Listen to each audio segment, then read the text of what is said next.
doing their thing. And how about this? Olin Kreutz, longtime center for the Chicago Bears, has his son starting at center today, has his son starting at linebacker today, getting the crowd ready to go here on Dad's Day. Illinois won the toss. They deferred till the second half, so David Alano, who's been excellent at field goal kicking this year, will kick it off to Rutgers. Ben Black had a nice outing at Purdue last weekend catching the ball. We'll get it started. Rutgers looking for a second win in a row after winning on the road last weekend in West Lafayette.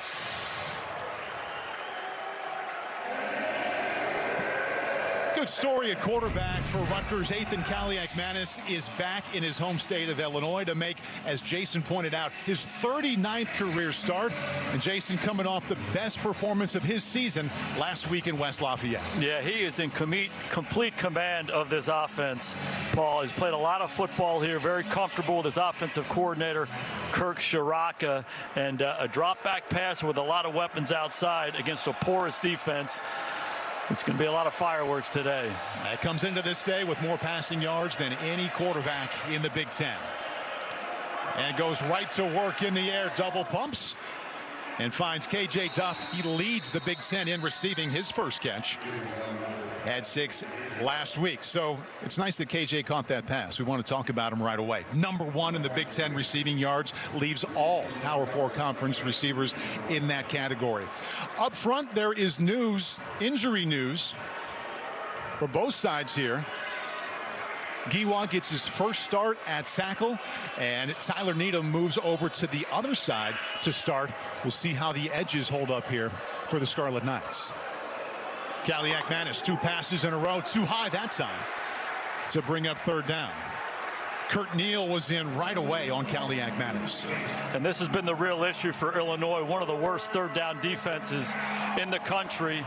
Zora talked about they've worked hard on early down defense to try to be in more difficult third down situations for offenses. We'll see if all that planning this week pays off. It's amazing what Washington did last week in Seattle against this defense on third down. They converted 8 of their first 9. Here's the first for Rutgers. And they go to Raymond, and it looks like he's got just enough for the first. Gabe Akis makes the stop, gain of 4, chains move. Antoine Raymond, he was the guy waiting last year for Kyle Monangai to move on to the NFL. He's now with the Bears, and boy, has he looked ready for the chance. Yeah, great story. Grew up in Canada. Came down to the United States toward the end of his high school career, high school in Clearwater, Florida, and then COVID happened. So he showed up at Rutgers early, and he himself has told us he's matured, off to a great start with Rutgers this year. 29 carries last week against Purdue, more usage than any back in the Big Ten last weekend. And his second carry goes nowhere.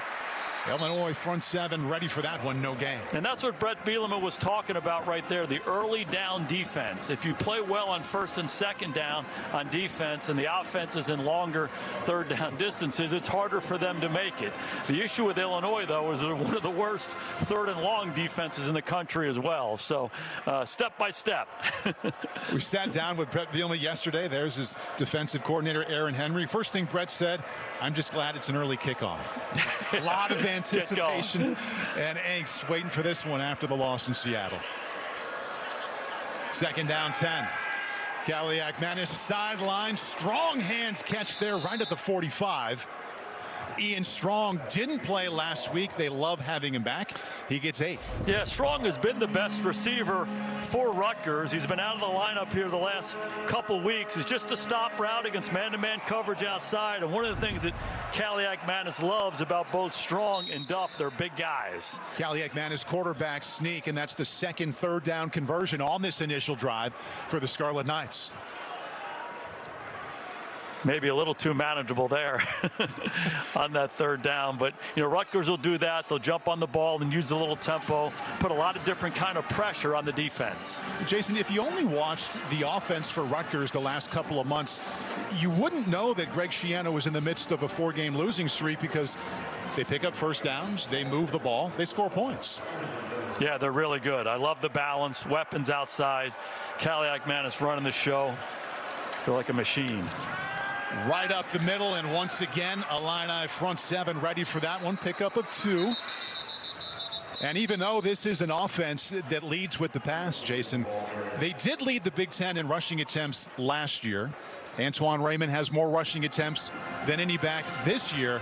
They're not afraid to go that route. Yeah, they're trying to do that. They're trying to be a balanced offense. Their offensive coordinator, Kirk Shiraka, one of the best in the country, and he understands that. He understands the importance of balance and making sure their offensive linemen can come off the ball. Ultimately, they're going to be a passing team, but Raymond and Benjamin, their runners, are a big part of what they're doing. They combined for 40 touches last weekend at Purdue. Kaliakmanis swings it out to Raymond. Good cutback. And that's another first down for Rutgers. The first one to him rarely gets him down, Jason. Picks up 8 there. Yeah, again, Kaliakmanis is so efficient. It's a pass game that you complete a lot of high percentage throws. They call some stuff down the field. If he has a chance to hit it, he lets it rip. But if not, he keeps the chains moving, not only to his receivers, finding the backs too, and they're awfully good. Raymond, big and physical at the end of the down, always falling forward. Scarlet Knights coming off a Big Ten season best for them, 543 yards in that win at Purdue, and picking up where they left off so far. Kaliakmanis back to the sideline, offline that time to Strong. Take a look at the Illinois defense. Big change in the front seven.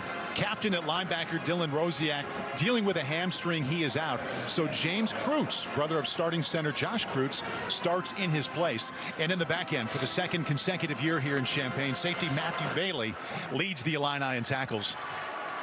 You see his right thumb bandaged up. He injured that thumb here at home against Ohio State.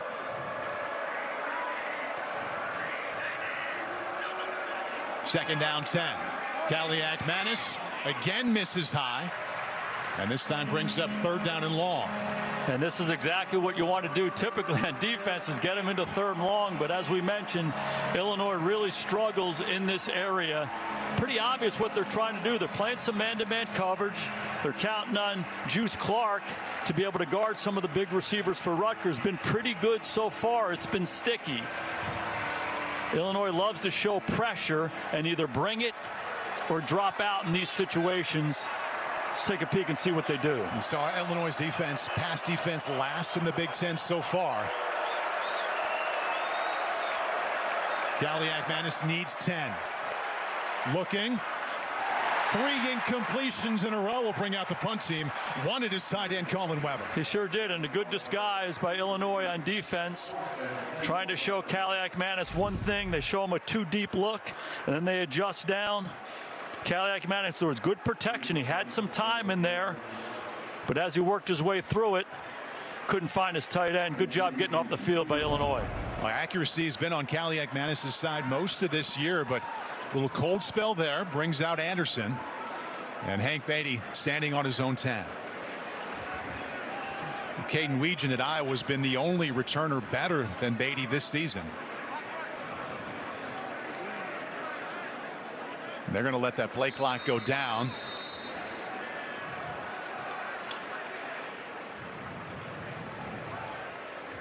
Delay game. Offense. 5-yard penalty. 4th down. First flag of the day, backs him up 5 yards. Greg Schiano said normally his role as a head coach allows him to spend a lot of time with the special teams. They've been so good in that area, Jason, but now spending more time these last couple of weeks with defense for obvious reasons. Not as much time with the offense or special teams as he talked to us this week. Yeah, I learned a long time ago as a head coach, you have to shed light on the biggest issues on your team, and you have to give those issues attention. Certainly the defense has been the problem for Rutgers so far. A non-traditional punt formation here, and Anderson gets it away. Beatty calls for the fair catch. He'll let that one go. Oh, wow. What a they play. Stick it on the 1. Textbook for the Scarlet Knights. 48-yard punts. No return. That's how Illinois, or that's why Illinois, will start their first drive 99 yards away. Love it when you can throw a swing route and it goes 60 for a touchdown. Great for the quarterback. Altmyer on the move. Finds his back. Lawfrey, small gain out to the 4. Gives him a little cushion away from their own end zone. Cam Miller makes the stop. He's the one who downed the ball there at the 1. So Luke Altmyer continues his 3-year progression here at Illinois. He was okay 2 years ago, first year as a starter. Really good last year, Jason. And this year has been his best so far. Yeah, really versatile guy, very talented. Love to use his legs as well. Lawfrey gets it for a second consecutive time, bring up 3rd down medium. Barry Lunny, offensive coordinator, telling us yesterday, Jason, I asked him priority number 1 today. He said control the line of scrimmage, something we did very well in our last home win against USC. Yeah, no doubt. And this is a big situation for them. They're in 3rd and manageable coming out. And we talked about Altmyer's decision making. Forced some things the last couple weeks. This is important in the early part of the ball game. You got to take care of the football. They were good on 3rd down in Seattle last weekend, converting 75%. Altmyer in trouble, just lost that one. Hudson Clement says thank you very much. Big gain out to the 24. Altmyer showing that he can stand in there. Rutgers love to show pressure, and they bring it. There's some heat inside on his back foot. This is the talent we're talking about. He's got a really live arm. This is a compromising situation to be in, to say nonetheless. But finding Clement, a big conversion coming out of their own end zone. Injured Scarlet Knight down on the 25-yard line right now. I think it's their captain linebacker, DJ Jabome. Had over 100 tackles last year. And they look to him to make it happen as far as disruption in the backfield. Not only that, but one of their real leaders on their defense.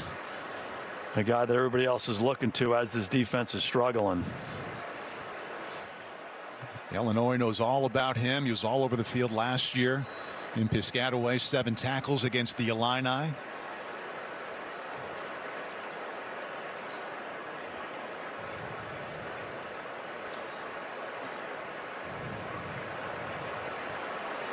Hope to see DJ up soon here. Meanwhile, we take a look at the Rutgers defensive ranks. And Jason, there's really no way to put this other than it has been really poor leading into November here. Yeah, you know, you think about 3rd worst in the Big Ten, so you're 15th, you're 18th. I mean, this is the bottom of the conference, and you know, among the bottom in the country in all these different categories. And you know, better last week against Purdue, but it's been a real struggle for them, and they really haven't done anything well. They haven't defended the run well. They haven't tackled well. They've given up big plays and certainly a whole lot of points. And talked about it earlier. Schiano, the head coach, defensive background, putting more attention over on that side of the ball. So it's going to be a real challenge today because Illinois is awfully good offensively. DJ Jabome remains down for Rutgers. We'll take a break and come right back to Champaign. Rutgers DJ Jabome stayed down after this big game from Hudson Clement. He wears number 8. Now, hard to see exactly what happened, but he was down for a couple of minutes. He got up, walked off the field, and they tended to his forearm. They put some tape on it. Helmet on, it looks like he is ready to come back. So they need him. Be good news. Yeah, they need him.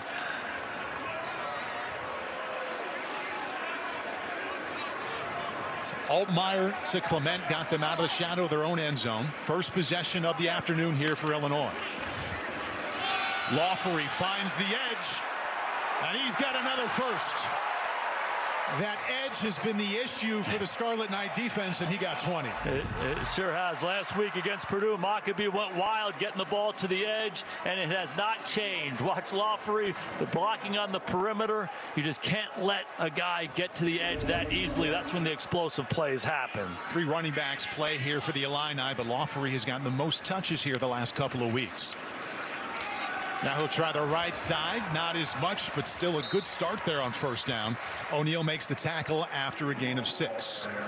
So around Altmyer, a number of quality players at the skill positions, but you got to start with Hank Beatty. Starts this day number 3 in the Big Ten in catches and yards. He is the go-to guy, versatile guy. He's done it all for the Illini this year, and veteran group up front.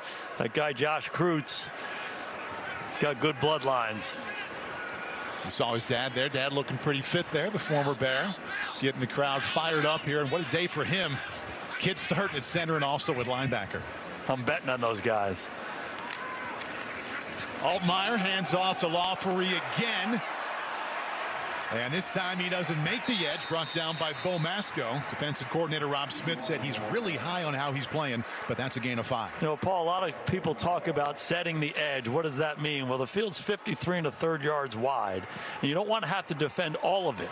So if you can set the edge in the formation and turn the runner back inside to the rest of the tacklers, that's when you have success. Rutgers struggles with it mightily. And giving up more big plays on the ground and in the air easily than any team in the Big Ten. 1st and 10 for the Illini. Fake to Feagin. Altmyer, sideline. Boy, that is perfect to the 30-yard line. The protection and the completion to Bowick for 16. Bo's the big put target, too. On the wide side. Run up, run out. Really good route against the press coverage. Regaining the outside leverage. Altmyer on the money. Boy, from one hash to the other sideline, that was impressive.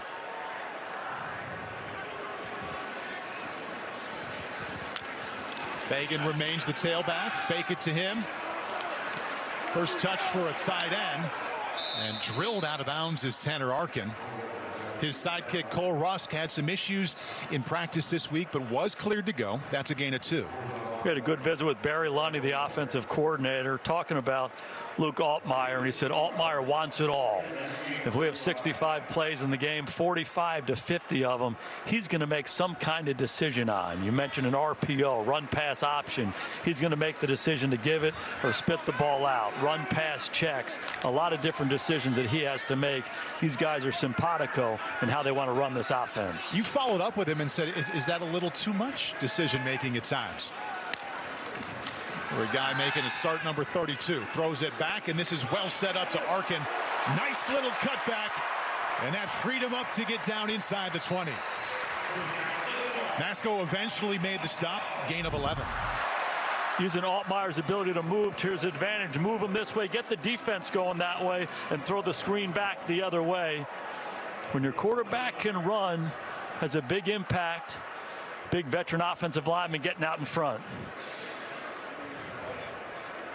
Offensive lineman, most experienced group that way in the Big Ten, out leading the way. And leading the way on this drive. It started all the way back on their own 1-yard line. Now the 10th play of the drive. Lawfery back in, fake it to him. Look at that time. To the end zone, too much. Wanted Bowick. Masco had the tight coverage. Yeah, good coverage by Masco. They're playing man-to-man coverage. The issue is they're not getting close to the quarterback. This is an old crisscross route. Bowick runs all the way across the field. Masco, excellent job getting up underneath Bowick, forcing the high throw, and the protection was clean as well. Again, a veteran offensive line. Rutgers has to find a way to generate a pass rush. Over the course of the day, Altmyer is going to kill him. Altmyer off to a good start, Jace. He was 5 for 5 before that miss. And the drive has been a good mix of the run and the pass for Illinois. And the play clock, you see it winding down there. Charge time now. Illinois, they're first.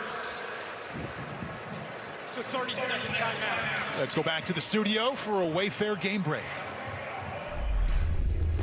Well, guys, Carson Beck and Miami in Dallas to take on SMU. And Beck to JoJo Trader over the middle for the 36-yard score in the college football playoff rankings coming out Tuesday. Miami has to win for their at-large candidacy. Yeah, John, right now they're at 10. Plenty of football left to be played, but off to a good start for the Hurricanes. Gorgeous afternoon, or it's still morning here. It sure is. Still time for coffee in Champaign. Greg Schiano working with his defense. He was candid with us this week. He said, listen, it's been a struggle, but we were better last weekend at Purdue. We had a good week of practice, and all you can hope for is incremental improvement in Champaign. So far, though, they've been on their heels against this Illinois offense. They have, and for me, the biggest thing for Rutgers is to get back to being fundamentally sound and disciplined. You don't have to be flashy. You just can't give up all the big plays. You know, when an offense gets to the edge and makes explosive runs, that's really more about doing what you're supposed to do than it is talent. They got to get back to being that kind of a team.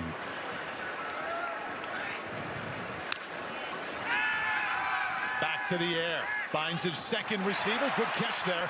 And that's their top man, Hank Beatty. Averages 6 catches per game. His first today gets him 11. Yeah, a lot of man-to-man coverage, so let's go with the crossing route. And I love the progression by Altmyer. See his eyes to the left, back to the middle, puts the ball out in front of Beatty. Keep getting the ball to Beatty. He's one of those guys that good things happen. Has run for a touchdown, caught a touchdown, thrown for a touchdown, returned the ball for a touchdown. The guy's unbelievable. Has more catches in this his senior year than he had his first 3 years combined. The big back at 250 pounds, Kaden Feagin, behind Altmyer. Fake to him, boy, he's open. He gets it. Touchdown, Illinois.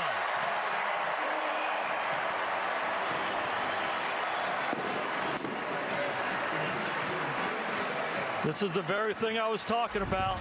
You can't give guys free chance. This is loop pass, the halfback into the flat. You roll this way. It's deceiving to linebackers. For whatever reason, when you roll in the direction of the back, they get confused. He's wide open. Give him the ball. And this has been the big issue with Rutgers. These kinds of plays where they blow coverage, poor communication, guys are running scot-free. They got to get it cleaned up. David Alano in the midst of an excellent season for the extra points, and he makes it 7-0 Illinois. How about a 99-yard drive for the home team to start their morning? Second drive for Kaliakmanis and the Scarlet Knights. Watch out for the corner blitz. Got it off in time and skipped it out there to DT Sheffield. But both Kaliakmanis and Shiraka talked to us this week, Jason, about their working relationships that's developed the last 4 years. You know, it's one of the most important relationships on a football team, the quarterback and the offensive coordinator, play caller, and those guys getting on the same page. You know, in the beginning of the season, each week as you game plan, and then certainly on game day. And these guys have, Shiraka has known Kaliakmanis since he was 16 years old, so they've been through a lot together, and they're certainly on the same page, and shows up on Saturday afternoons. See if he gets him a completion here down the sideline to Strong. Boy, he hung on. Good throw. Awesome catch for 31. Just love the efficiency of Rutgers offense. But when they get a chance to take a shot outside, Kaliakmanis is not afraid to throw it. And Strong has been out for a couple weeks. Easy to see why. He's one of his favorite targets. Big, strong, physical. It's a good route. Then he goes and gets the football. Top 2 wide receivers for Rutgers, 6'3" and 6'6". Aaron Henry, DC for Illinois, said their catch radius can eliminate good coverage. And we saw it right there.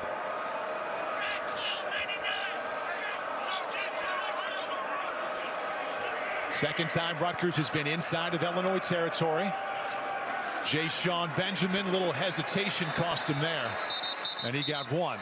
You know, we talked about the size of the Rutgers receivers outside. KJ Duff, 6'6", Ian Strong, 6'3". The other part to this equation is the DBs at Illinois. Torrey Cox is 5'9". Juice Clark, 6'1", but slight, 175. So there's a physical advantage that Rutgers has. So when Kaliakmanis sees those guys out there by themselves, he's going to work them.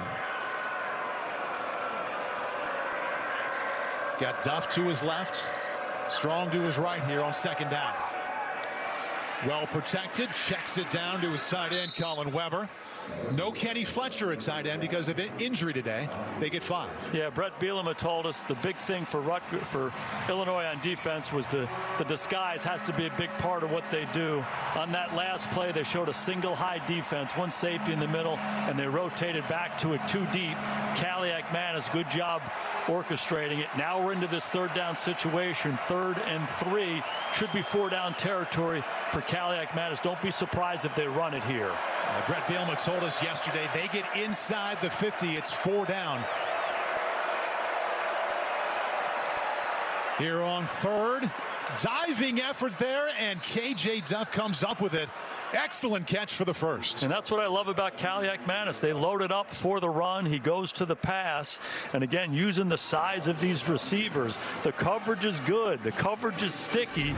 But just because the receivers are so big and strong, you can't get closer than that. Torrey Cox all over him. Looks like he maintained possession as he went through it. But you have to use that physical advantage your receivers have. They'll make the plays in tough quarters. Tailback now, Jay-Sean Benjamin is checked in. First down and 10 on the Illinois 29.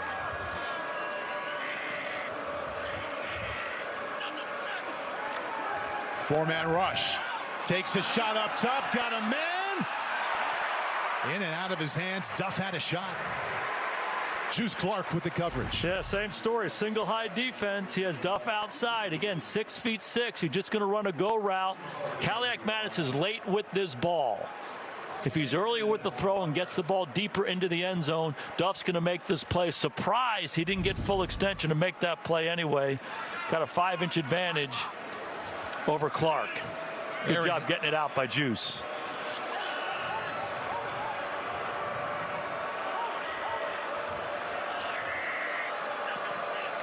Kaliak-Mattis back to work, that time on time and also on target to Sheffield. Not a first, couple of yards short.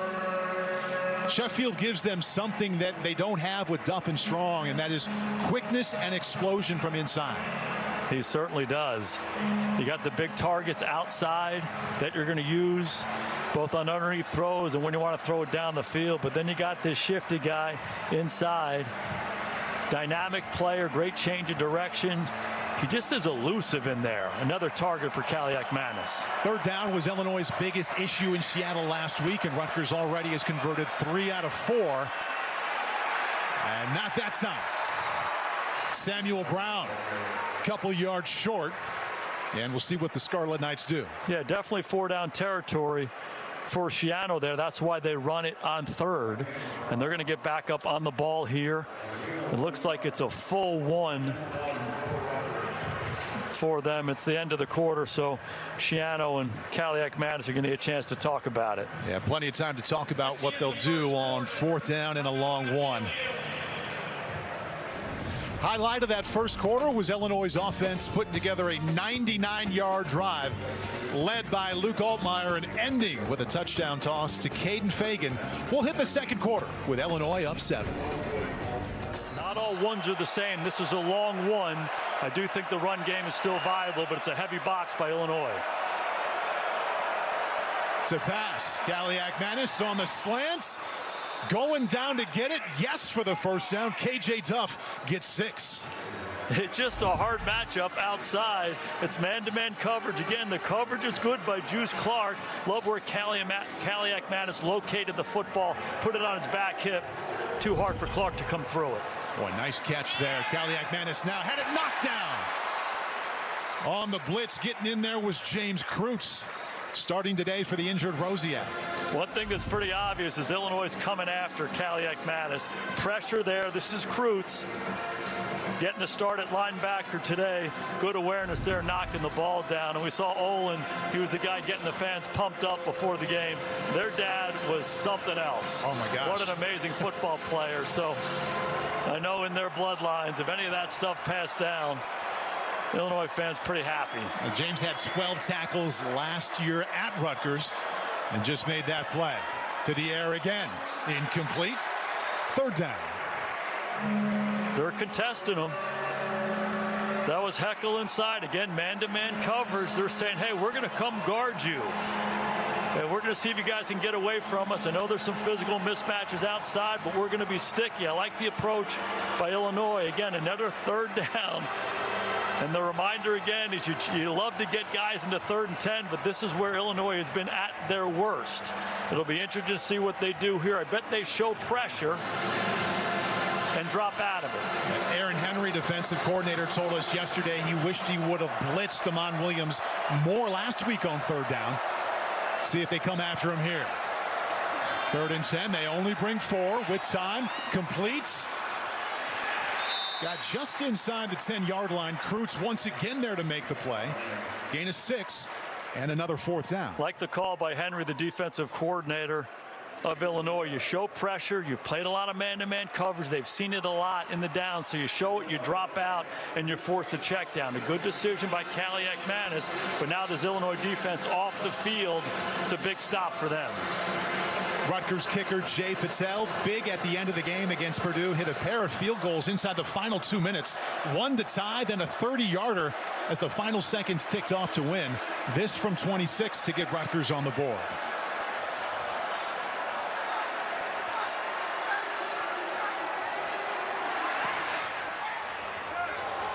So Rutgers responds to that 99-yard touchdown drive with a nice drive of their own. Patel's field goal makes it 7-3 early second quarter. 10-win seasons. Altmyer off to a nice start.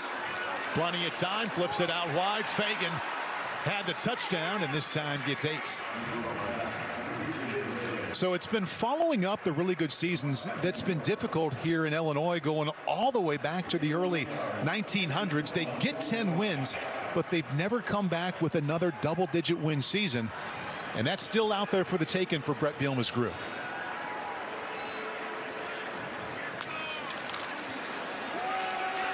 Boy, Feagin has been a featured part here, gets the catch, and then now the run for the first down.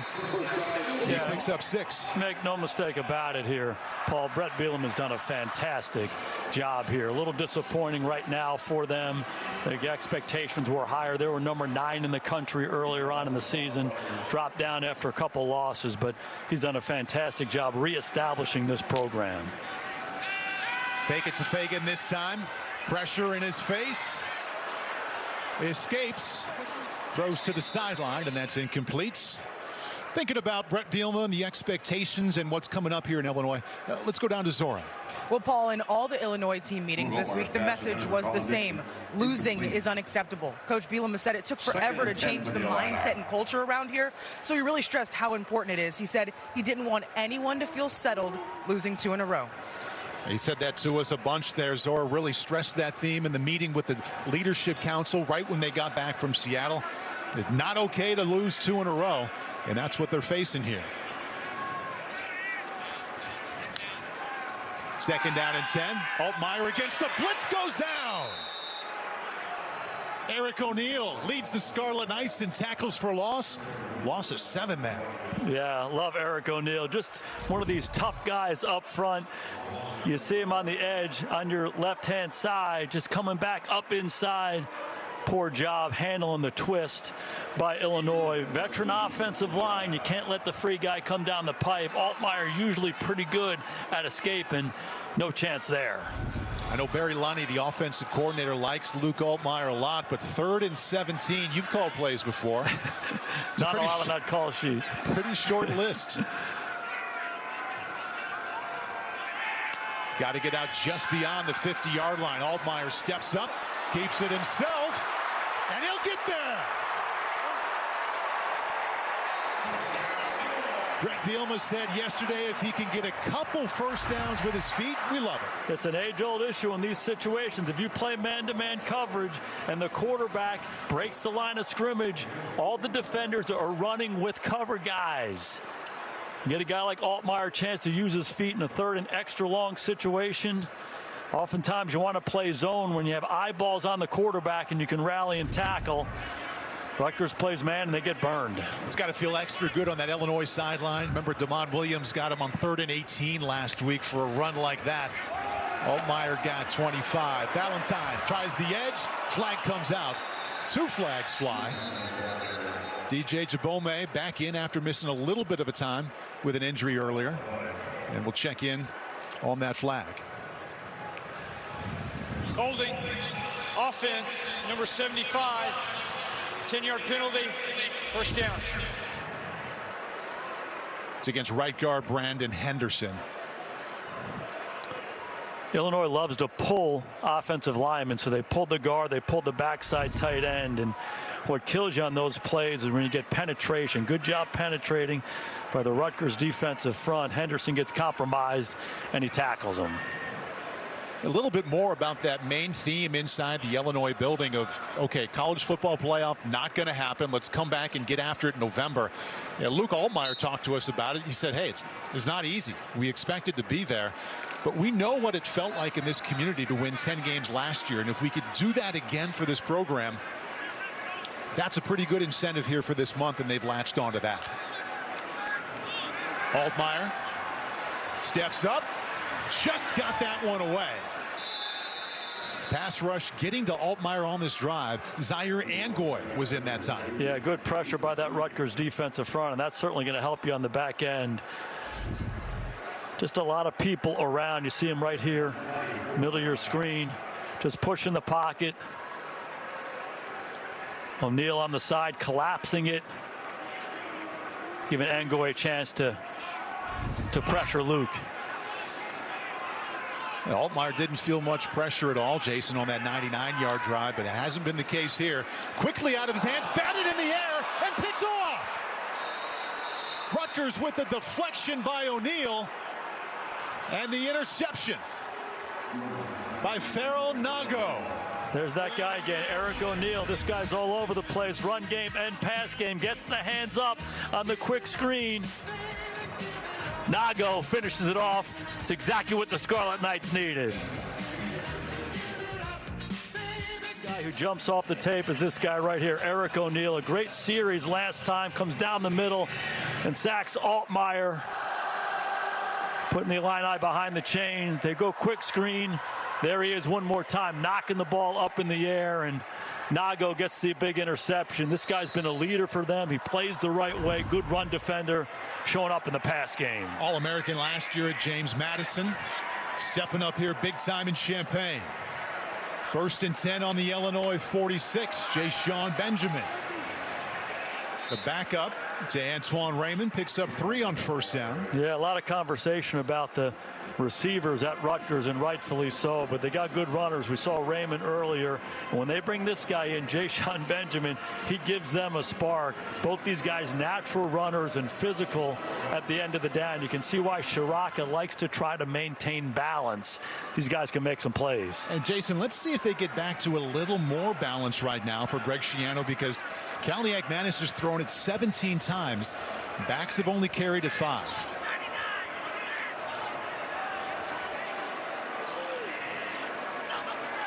Second down 7. There's the run game. Benjamin gets a few right up the middle. Sets up 3rd down and 3. Their top tackler, Matthew Bailey, with the stop. And again, you go back to Illinois' defense. We saw a lot of man-to-man coverage. Now they're trying to show you a little bit more of a shell defense. Rutgers tries to take advantage of it. Okay, 3rd down here, but certainly 4-down territory inside the 40-yard line. If it's a light box, meaning not a lot of people around the line of scrimmage, Kaliakmanis is going to hand it off one more time. They've converted 3 out of 6 times today so far on 3rd down.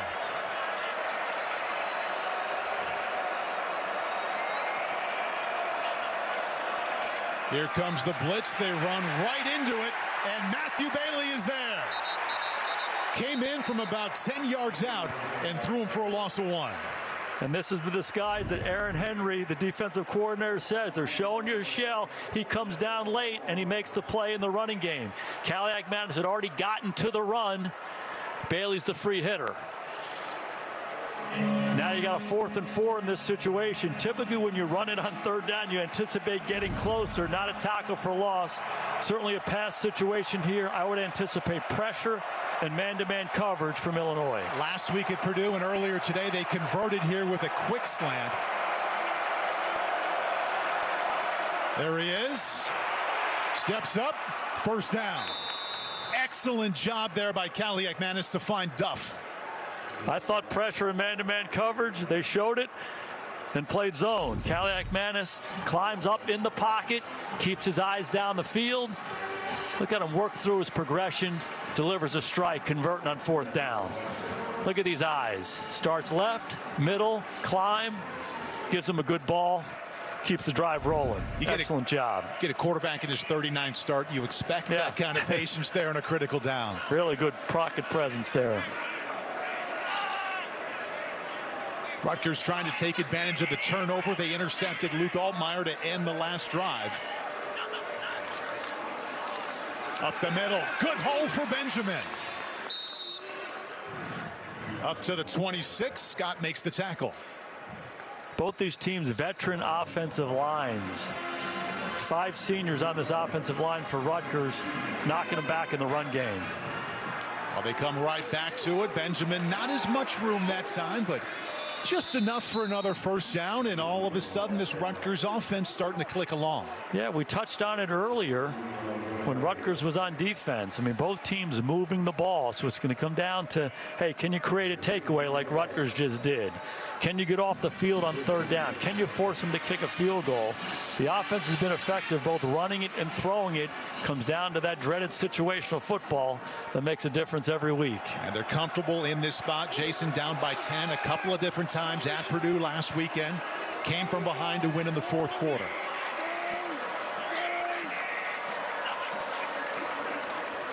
Three runs in a row. That time Bailey up to bring him down. The low tackle near the line of scrimmage. Gain of only 1. You know, typically in these situations, offenses sometimes can allow the defense to dictate to them. They play a coverage look that invites a run by the offense. They load up the box that invites a pass. In this situation, you can tell Shiraka, the offensive coordinator at Rutgers, determined to get this run game going. A lot of people around the line of scrimmage, they ran it anyway. That's what the best run teams are able to do. Yeah, stay committed to it. And they've been a little better about it here on this drive. This time the tailback is Benjamin. Second down 9. Pass. Sideline. Oh, you don't see that very often. KJ Duff, top receiver in the Big Ten, just dropped it. You said it. You never see this. Such a big target. He can extend and pluck, and it's the age-old issue. He starts to turn to see where the defender is before he secures the ball. But love Kaliak-Manis there. They doubled the X receiver into the boundary. They doubled the slot receiver. He found the single outside, just didn't convert the reception. Third down and 9. Wonder if they're operating with 4-down territory here. I would anticipate they are in this situation. Looking like coverage from Illinois. Don't be surprised by a run in this situation. Play clock down to 2. Or maybe a timeout. You saw that one coming there. Timeout called. Charge timeout. Rutgers, their second. This is a full Scarlet timeout. Knights will consider what to do on third down, and we're back to Champaign right after this. Receiver. Kaliak-Manis, 4-man rush, looking, crosser. Well, he had him just too short there for Duff. One more time, Illinois goes man-to-man coverage. It's a 4-man rush, and they got some pressure on Kaliak-Manis. Oh, tipped. Tipped to the line of scrimmage by Thompson. Obviously got to kick it here at 3rd and 9. So Jay Patel comes on, kicked his field goal earlier here in this quarter from 26 yards out. This one from 40.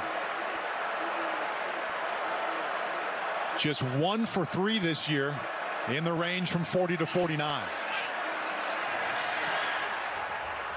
That one, though, is right down the middle. Rutgers turns the interception into points. Jay Patel has a pair of field goals, and Illinois' lead now is only 1.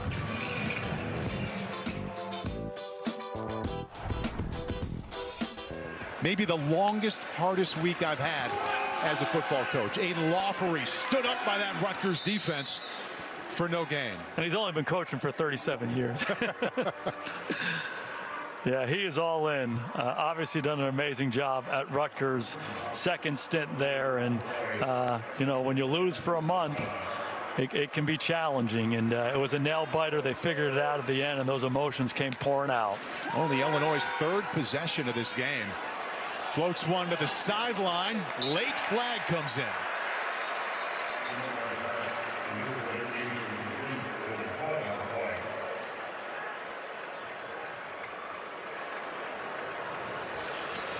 Holding. Defense. Number 7. 10-yard penalty. First down. It's against the corner, Cam Miller, in his first season at Rutgers after playing at Penn State. Both defenses showing they're going to play some man-to-man coverage. This is Miller in the slot on Beatty, and as he's coming out, pretty easy call for the officials, certainly to restrict him coming out of the break.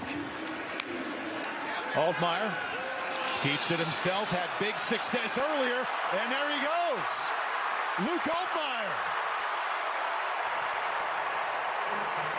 Second big run he's had here in this half. That one for 36. Yeah, I talked about how much fun it is to watch Luke Altmyer play. This is one of the big reasons. This is quarterback draw, and this guy's got some juice. Quickness, speed. He's got vision, again, to capture the edge.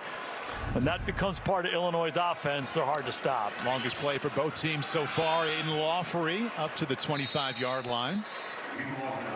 And Goy with the stop. So Luke Altmyer, first half of the season, didn't have a single interception. Did an amazing job at taking care of the ball. But there you see the last 4 games with 4. The 2 ex-quarterbacks in the booth want to point out that 3 of those were tipped passes. But a pick is a pick.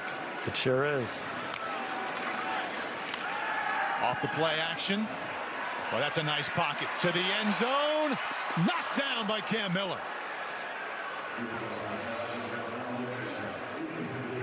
They're trying to take a shot from the fringe of the defense to take a deep post, and we've seen them do this before. Altmyer's late with this throw. You got to get this ball out of your hand. He's seeing it. He's giving Miller a chance to react to it. One too many hitches back there. You got to cut that thing loose. Once you see the safety go away, cut it loose. Late with the throw. Good recovery by Miller. Defensive coordinator Rob Smith was an analyst at Penn State last year. Got to know Miller very well and talked to us this week about how happy he is to join with him in Piscataway. We'll see if it works again. Plenty of room for Altmyer this time. He is having himself a day running the ball. Sanders eventually pushed him out. Altmyer gets 12. Love this call by Barry Lunny. When you play man-to-man coverage, you get a chance to capture the edge here. The cover guy on the receiver is going to come down inside. There's nobody left for the quarterback. Once you capture the edge, you get a guy like Altmyer who can run like this. It's going to be a big play. Lunny using the quarterback run to Illinois' advantage here early on in this ball game. It's making a difference. He had the best running day of his season last year at Rutgers and might one-up that here today. First and goal, Aiden Lawfrey behind him. Or the end around to Dixon. Not much there. Cam Miller makes another play. I just like what Barry Lunny, the offensive coordinator for Illinois, is doing right now. They're just mixing things up. The quarterback run, the fly sweep. They're trying to throw the ball down the field. It just becomes hard on this Rutgers defense. The key for Rutgers here, see if you can get a stop. The key to that is making sure you're fundamentally sound. They've done a poor job throughout this season, just giving up easy plays, not handling motion well, not communicating well, and giving free receivers. They have to make Illinois earn it in this situation. Now, a lot of those big plays, Jason, have come on the edge like they said they would test yesterday. Altmyer knocked down. Second time that's happened today. Abram Wright, the outside linebacker, got a hand on. Yeah, the batted ball has been the difference. It was a walk-in touchdown on the corner route. This is Wright up in Altmyer's face. Excellent job using the left hand. If you're a righty quarterback, get the left hand up on defense. Dixon going to the corner. He had him. Got lucky there. Altmyer started 8 out of 9 since he's 0 for 5 with an interception. Now looking at 3rd and goal.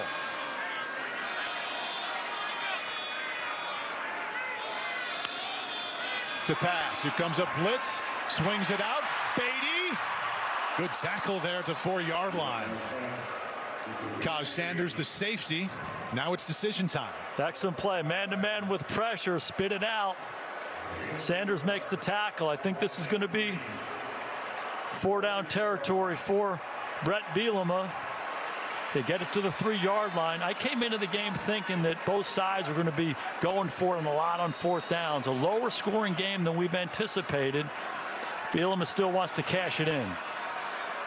Luke Altmyer's had a lot of success running the ball today. This is 4th and goal. Kaden Feagin going to take the snap. Hands it to Altmyer. Look at Keeps that. it. Touchdown, Illinois.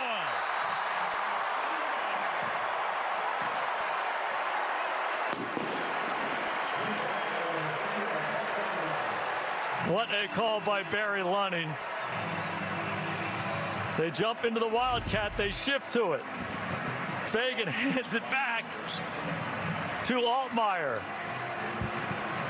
Then Altmyer has a run-pass option coming out. He fakes the around, and he walks in one more time. You got a lot of two-point play calls on your call sheet. No doubt that was one of them.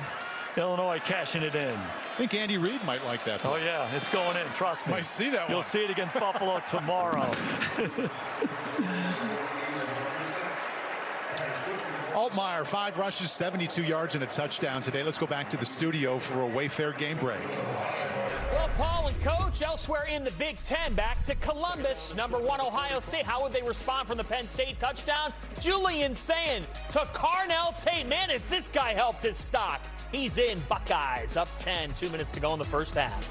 John, thank you very much. Jason, I had Ohio State earlier this season, got to go to a practice. Hey, Julian saying can throw it a little bit. Yeah, there's no doubt. That ball leaps out of his hand, and he's got a couple weapons outside, too, doesn't he? Couple, 5, 6, yeah. And there's probably 5 more that we don't even know about. Luke Altmyer, nice job. Kind of hit a cold spell passing the ball, missed 5 in a row, Jason. But as I mentioned, 72 yards rushing, touchdown run. Finding a way to be effective when his favorite thing is kind of on the back seat right now. Yeah, but I go back to Barry Lonnie, the offensive coordinator. When you're in that kind of lull, let's do different things. The quarterback runs, we saw a draw, we saw a quarterback crack, and obviously the 4th down play reaching into the bag of tricks. So somehow, some way, you find a little bit of an answer. The versatility of Altmyer showing up there. Fair catch called by Ben Black. Look at this touchdown. It's so good. So first off, you shift to Wildcat. So you got Feagin, 255 pounds. You think it's going to be a run. No, hand it to Altmyer. Oh, fake the around. So if you're a defensive player, you're just looking around like, where do my eyes go in this situation? And the biggest part to this, oftentimes these plays draw up really well, but I bet that thing's been on the burner marinating for a little while because they executed it perfectly. Kind of play you run in practice. You think, is this really going to work that well in the game? And certainly did. All right, Kaliak Manis, 39 start. See what he can do. But pressure got to him. Tried to get it out to his back, Raymond. And lucky he wasn't sacked.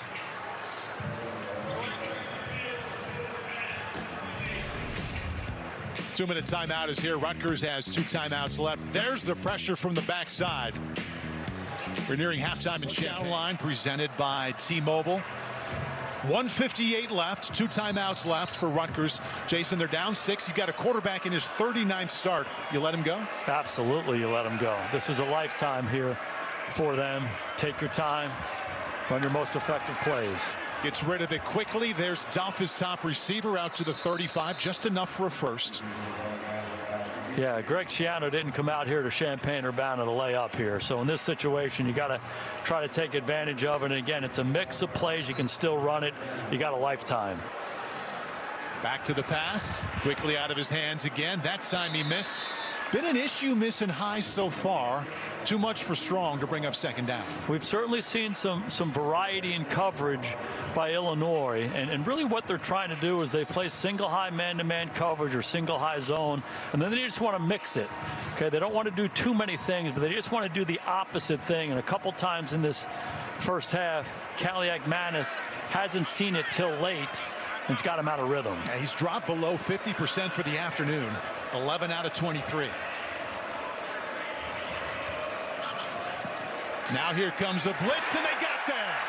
Gabe Akis from the backside. Loss of 7. Yeah, Gabe Akis is their best pass rusher. It'd be a good idea to put a guy on him. He's on the edge. There's some pressure inside. You let him go. Either the back has to have him or the ball's got to come out, one or the other. You're free release the back. You can't let number 17 have a free run at the Q. Okay, so they get the sack and they call the timeout. Illinois thinking about getting the ball back now and giving it back to Altmyer. Yeah, I love the decision by Brett Bielema, a 3rd and extra long. Even though Illinois has struggled with this, you got to start playing the percentages. Much better on 3rd down today than they have been all year long. The big thing for me here is to play zone. Play zone, get some depth, force Kaliak Manis to throw the ball underneath, rally and tackle, and you'll get the ball back. All right, Illinois down to 1 timeout left. Gabe Akis there. Most of his production in terms of sacks coming in September. Been awfully quiet here in Big Ten play. They turned him loose, and he knew what to do.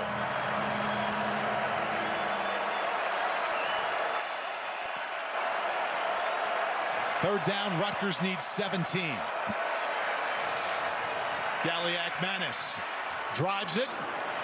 Duff with work to do, won't get there. Made it out to the 35. Good. They played a two-deep look, but they played man-to-man underneath it, and there was a softness to it, forcing the underneath throw. You rally and tackle, and now you get a chance to get this ball back. It'll be plenty of time for Luke Altmyer coming back the other way. Well, we're halfway through the second quarter, and he only had 2 possessions. Now Altmyer's going to get it back after a big touchdown run. No timeouts left, but just like with Galiak-Manis, you've got a quarterback in his 5th year with a lot of experience. They will let him do his thing. Yeah, the biggest issue for both these defenses has been explosive plays.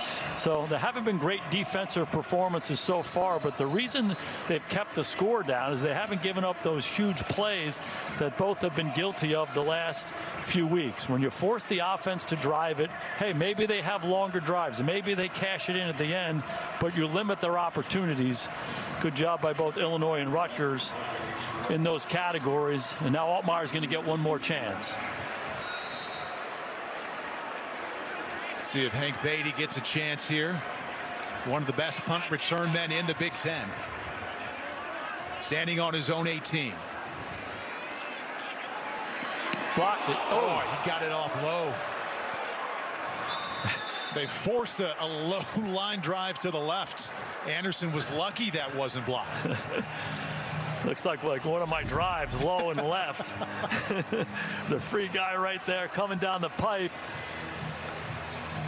Resitich calls him. You just got to get to the foot. He certainly affected the kick. Pretty good field position to start this drive for Altmyer. Mac Resitich, one of their all-around athletes in the defensive back end. 1,000-point scorer in hoops in high school. Ran for over 400 yards in one game as a back. He's probably surprised he didn't get that. Now we turn the focus to Luke Altmyer. He's been the best runner on the field so far. He's accounted for 151 of Illinois' 197 yards so far. No timeouts. Steps up over the middle. Well done. Hudson Clements reaches out to the 46. Clock will stop temporarily until the change set. Picks up 16.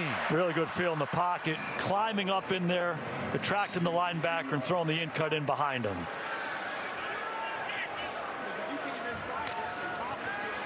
Altmyer, second option, one-handed attempt. And Cole Rusk didn't quite hang on. First time they've gone to him. Clock stops, 1:09 left. Russ, one of the best tight end receivers on this team. Look at that. Stretching out, clearly on the ground. Again, what Rutgers is doing on defense, showing Altmyer a shell of 2 deep and then dropping in late. Critical for both these quarterbacks to handle the disguise, see the rotation after the snap.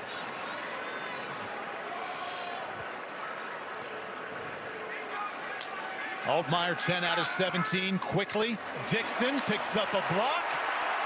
That's sprung in. Colin Dixon to the 25. Love the call. Get it out of his hand on the quick screen. Dixon, 215 pounds and can run. He's hard to bring down. The clock will pause. Plenty of time here. Just take a breath. Good positive play. Don't go backwards here. Altmyer, this has been good for him. Across the 20. Out of bounds at the 12. Clock stops. And this is what happens to defenses. It's Rutgers defensive front here, and all week long, all year long, we got to get to the quarterback. We got to pressure the quarterback. You get in these 2-minute situations, they come off the ball.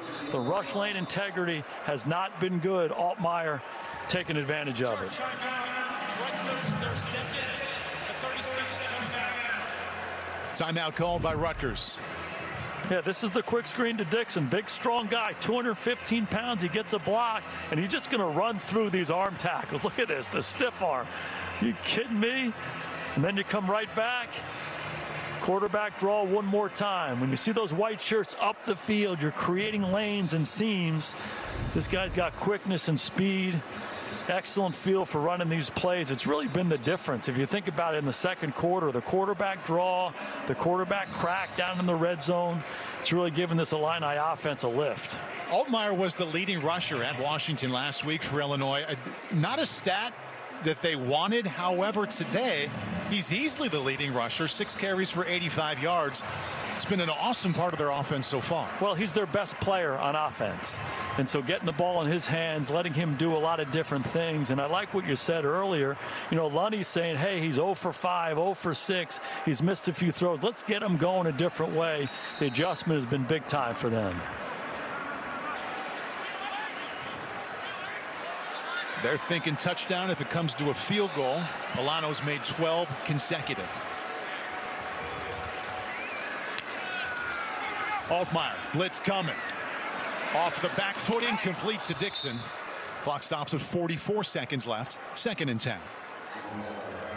Again, you have a lifetime in this situation. No timeouts. You can throw the ball away in the back of the end zone as well. Running the ball is still viable if you get the good look. Rutgers pretty committed to playing some man-to-man coverage, trying to lock these receivers up. And anticipate some rub routes or some pick routes or some crossing routes. See if you can shake a guy loose. They've yet to stop Altmyer on the quarterback keep this quarter also. To the air. Quickly. Contacts. No flag. Really good job by Rutgers in the secondary. It's a bunch look, and they changed the release over there, and Jacoby Henderson is right there on them. So those can be challenging little release patterns when you're playing a lot of man coverage. Well coached, well executed by Rutgers. Now it's 3rd and 10. 41 seconds to go, no timeout. I think in this situation, if you're Illinois, you're trying to make the first down. If you don't get it, you're probably going to kick a field goal here. Rutgers had it down to 7-6 earlier in this quarter. Illinois scored a touchdown on their last drive. And now timeout called by the Scarlet Knights.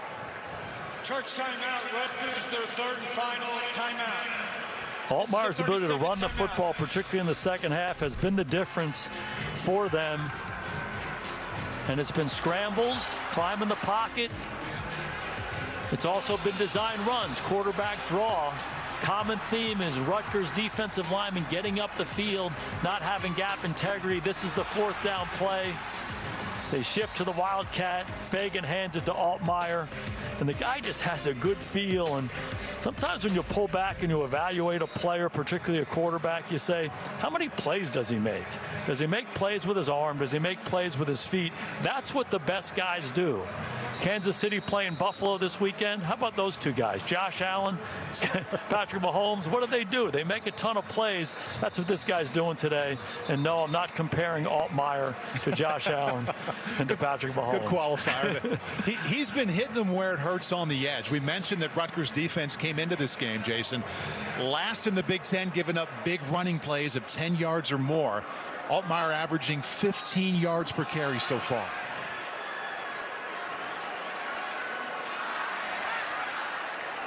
Three wideouts to his left here on 3rd and 10. Looking middle, bouncing, lays it off. Feagin got close, got slung out of bounds. But he did make a first down, so they're inside of 1. I love the decision. Love the decision by Altmyer coming down and finding Feagin.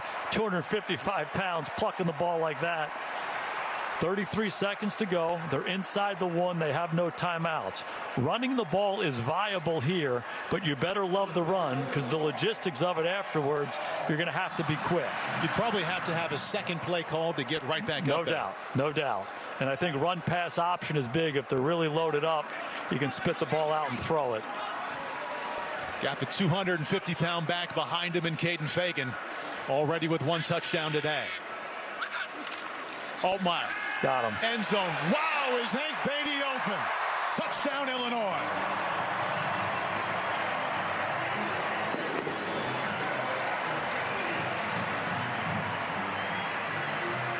Right from the outset, we talked about the command of Luke Altmyer was on display right there. Made some big plays in the passing game, big plays with his feet, handling situational football, the conversion on third down, and then cashing it in. In that situation as a quarterback with no timeouts, you know, there's some decisions you have to make. Obviously a good call. Beatty wide open in the flat for the touch. Jason, you like your quarterback to respond after throwing an interception? Extra point is up and in. It's exactly what Altmyer has done. Love this call here by Barry Lunny. You come down in motion. He's going to come down. Beatty, make it look like I'm coming inside, and you just create the rub. When you play man-to-man coverage, you come down into motion. You have to be on different levels. If you're on the same level, you're going to run into each other. It's one of those things that Chiano and the defensive staff are going to talk about. Beatty does it all. Good combination right there. Altmyer and Beatty. A lot of success for this Illini offense. Altmyer telling us the numbers don't lie. He's our leading receiver because the trust factor between the two of us is awfully high. And 8 plays, 70 yards, Jason, less than a minute, didn't have a timeout, and really never looked stressed on that drive. Yeah, talking about Beatty, you know, as a quarterback, Paul, you know this as well as anybody. You know, sometimes you just need to simplify the game. Like, what happens when I throw this guy the ball? Is there good things happen? I'm going to keep doing it. You know, are there some issues? Do we not complete passes? I probably avoid that guy. Every time they give Beatty an opportunity, the guy shows up for him, and it was an excellent call. Very good execution of the motion to create the rub on the Rutgers defense, but keep throwing it to 80, keep handing it to 80. Good stuff's happening. Barry Lunny, the offensive coordinator, told us a great story about Beatty yesterday. He said in the bowl win last December, he made a catch, the ball should have been picked, that really ended up winning us the game. Rutgers will start on the 25, and he said at that moment, he changed my perception of him. Went from a guy who's a quality player to someone who can be a real difference maker. And that happens as coaches in evaluation. Sometimes consciously or subconsciously you put players in a box. This guy can only do this. This guy can only do that. You put a little ceiling on him, maybe without even realizing it. And then a guy makes a play and you're like, huh, that was Beatty? He went and made that play. He can do some more stuff. And it's a great feeling as a coach when you kind of unleash a guy like that and he responds like Beatty has. Guy who stayed in the program too, all 4 of his years of college football right here in Champaign.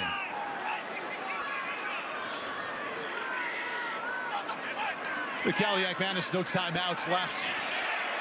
Escapes Akis to the sideline. Bring up 2nd down 10. Really important here. I don't mind these guys on the ball, even though they don't have timeouts. You got to trust Kaliak-Manis. You got to trust these receivers, but he has to be a great decision maker. 21-6. You've battled these guys. A couple things have happened to widen the score, but you're close in this ball game. You can compete and win. You just can't have something disastrous happen here in your quest to try to go get a field goal. Kaliak-Manis #1 in the Big Ten in passing yards coming into this game, but just a modest 112 so far. Raymond, Kreutz right there as he cut it back.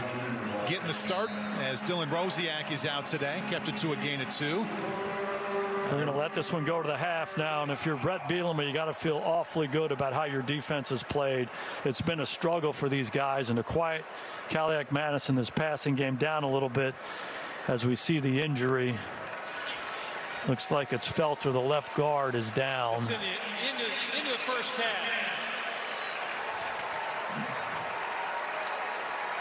It's Felter in his 53rd career game next to Zelinskas at center. He is their top offensive lineman, and he is still down on the 23-yard line.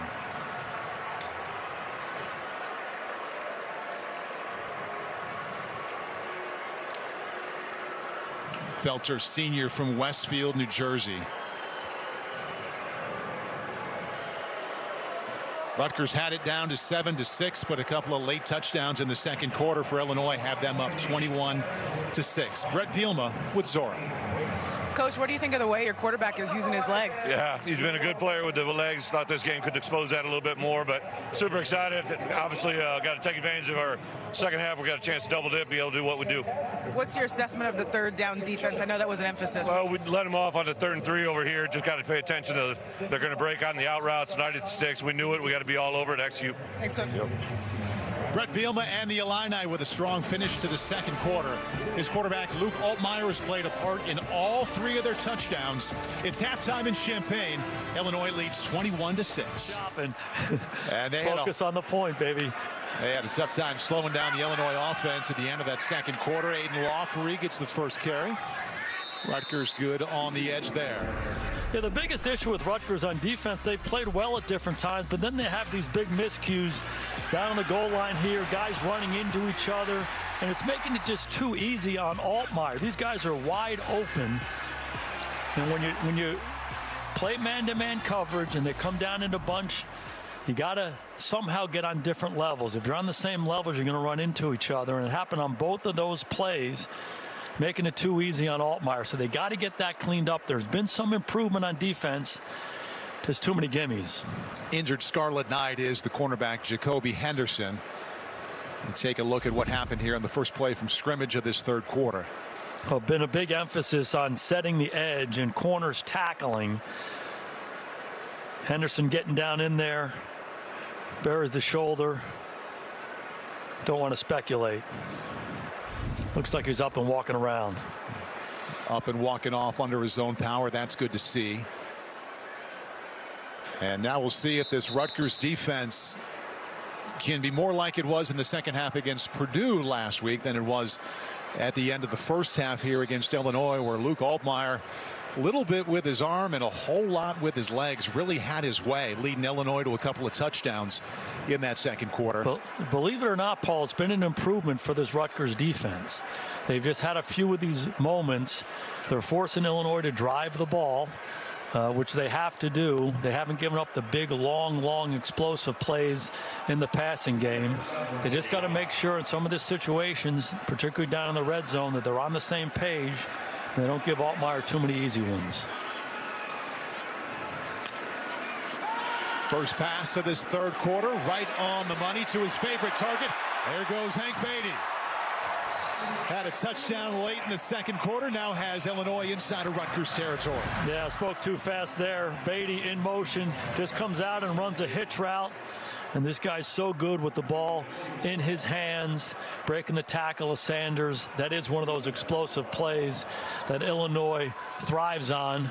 Rutgers has been struggling with. Pick up 24 right there and still has a ways to go to hit his average, Jason. 4 catches today, averages 6 catches per game. Fake to Lawfrey. Finally chased out. And Altmyer just gets rid of that one to bring up second down. Coverage was good there. No place for Altmyer to throw, and it was a good decision by him. The last couple of weeks against Ohio State and against Washington in certain situations, he just got a little greedy. Threw the ball into traffic, learned from those experiences, throw the ball away, live for another down. Rutgers defense, as we talked about, Jason, not great at the end of that second quarter. What would you like to see him do better or maybe differently here? There's so much good stuff that Rutgers can build off of. There's a good start there. And that's really one of the things that's been an issue for them is the edge. Week in and week out, you see runners and receivers get to the edge of the defense and make big plays. And it's been a point of emphasis for these guys. Okay, this is Jabome coming up and making a big hit. So if they eliminate those kinds of plays, it makes a big difference for them. It's been their Achilles heel all year long. Chance now to get off the field here on 3rd down and 12.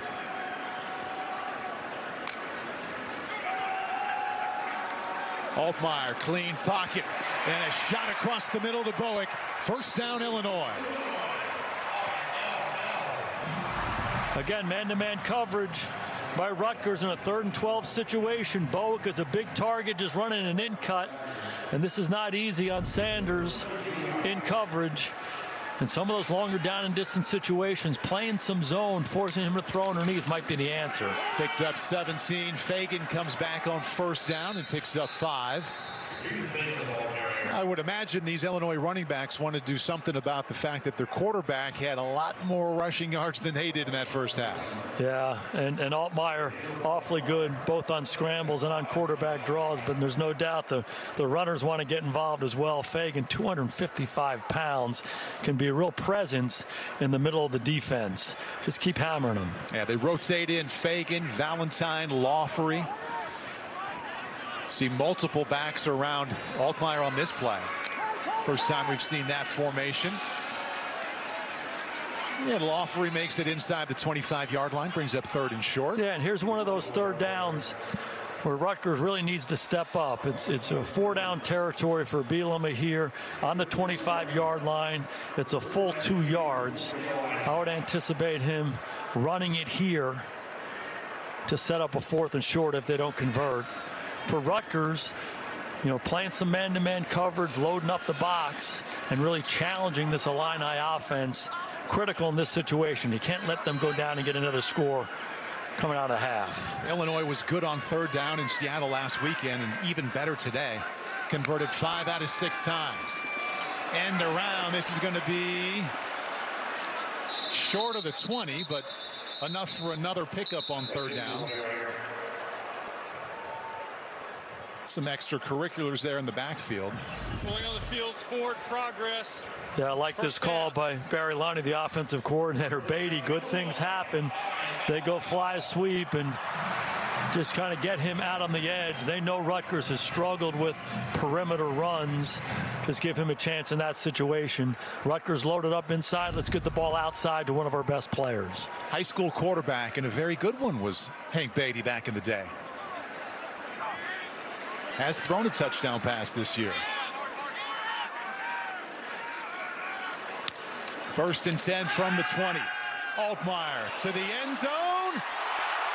What a catch! Hudson Clement for 6.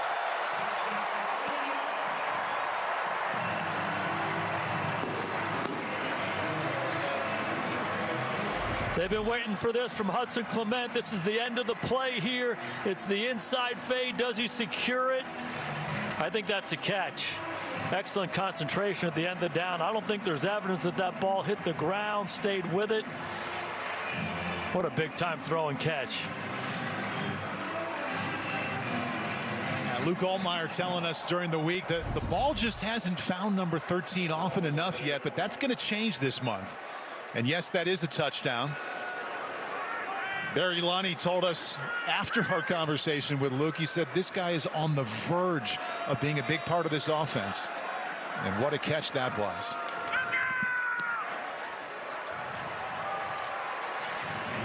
Alano makes it 28-6. Luke Altmyer having a good time here on the first Saturday of November, helped by an awesome catch by Hudson Clement for their most recent touchdown.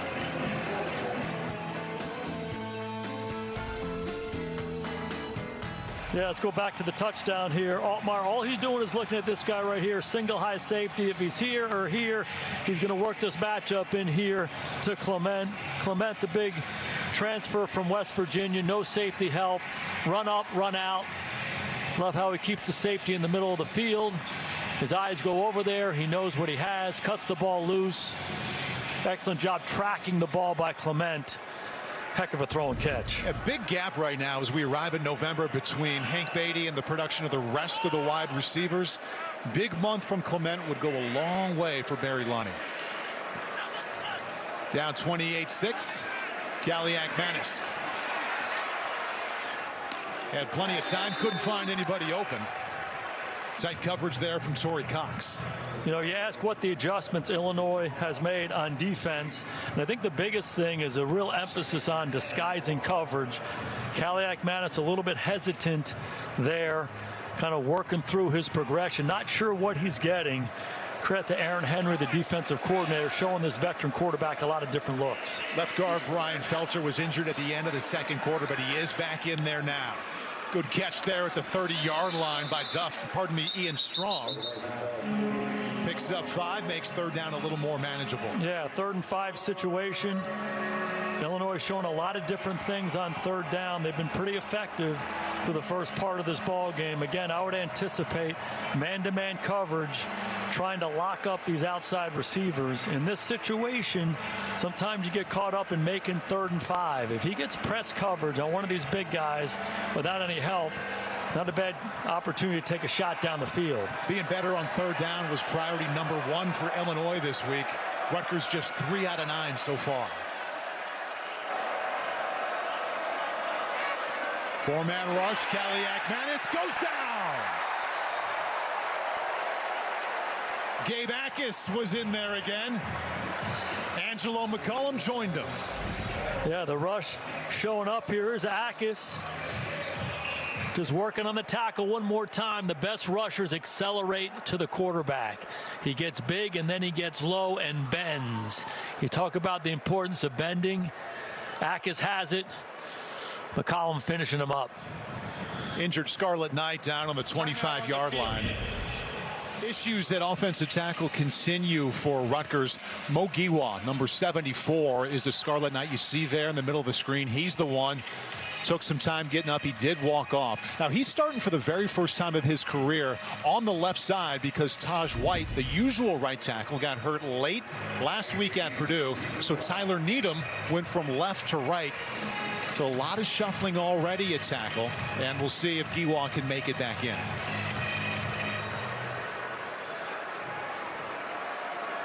Hank Beatty standing on his own 23. They almost blocked the punt of Anderson last time he was out.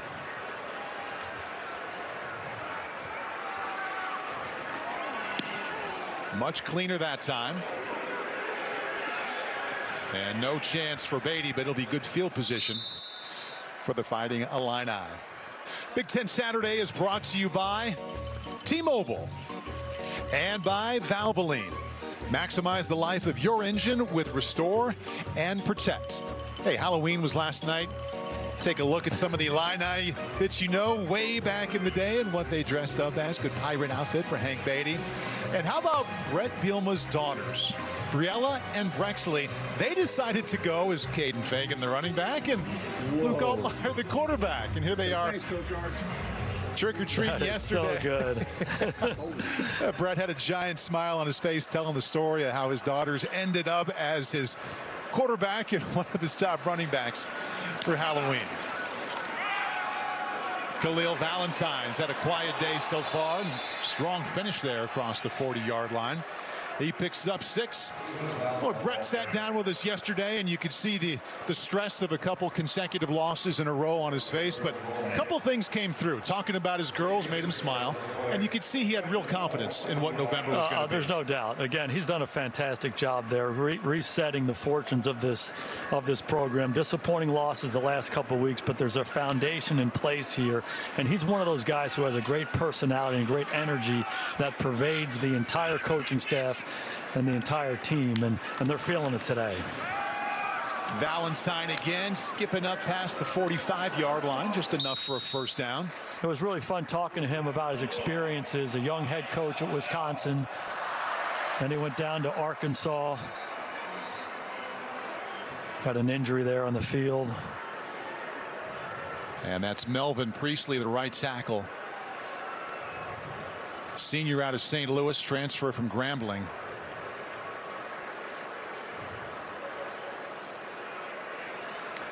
You know, Brett talked to us very candidly about being in Wisconsin as a young guy and thinking that, you know, he was Vince Lombardi and Bill Walsh wrapped in one when he had some early success. And then, you know, he had an opportunity to go down to Arkansas from there, and it kind of fell apart at the end of it. And then he goes to the NFL, and he spent some time with Coach Belichick up in New England and all the things that he learned there, a different perspective.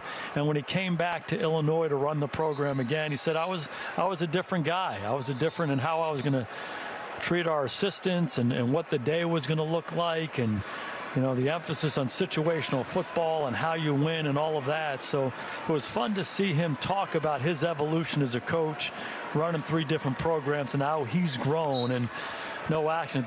This program in Illinois is having success under his leadership.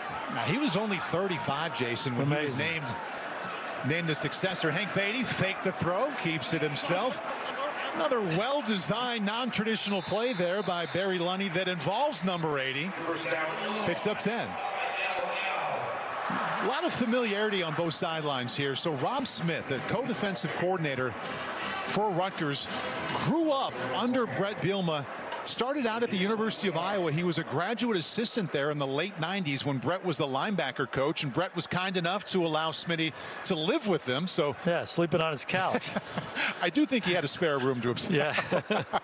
and then Brett hired him to be his defensive coordinator at Arkansas. So a 25-plus year relationship for the head coach at Illinois and defensive coordinator at Rutgers. Well, let's go back even further than that. How about like a we got a little fisticuffs here after the down.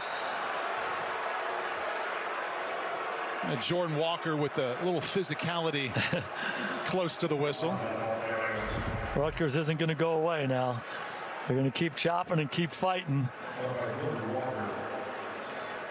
Got to be careful there. You can't let frustration of what's happened in this game bleed into some post-play penalties. But, you know, the guy I'm standing next to up here in the booth, you've known Brett for 30 years, back to your days at Iowa, huh? Man, oh man, long time. He was a year older, defensive lineman, and man, what a teammate. Walk on to starter to captain. Khalil Valentine, big hit there as he crossed the 40. Down to the 37, pick up 3. That's 5 consecutive runs now for Illinois. They feature Valentine. It's a back of the 3 that I think they believe has the most potential down the road, but right now sharing time with Feagin and Lawfery. Yeah, it looked like he had a little bit of a crease here, and you always play better defense when the running back runs into the receiver who's blocking. I don't know who gets credit for that tackle, but clearly they're trying to run the ball, get that part of their game developed here in the latter part of this game. Empty backfield now for Altmyer, 3rd and 5. Valentine joined him. He gets the end around, and a nice tackle out there on the edge. Gosh Sanders had 10 last week, and a good one there. A decision here for Brett Bielema. Excellent job setting the edge here. Again, Illinois trying to test that perimeter. Sanders up to the task there. 4th and 5 here. A lot of guys around the line of scrimmage looking like man-to-man coverage. Maybe the early start, no flag. Altmyer, there's the flag. Oh, he tucked it in there to Clements.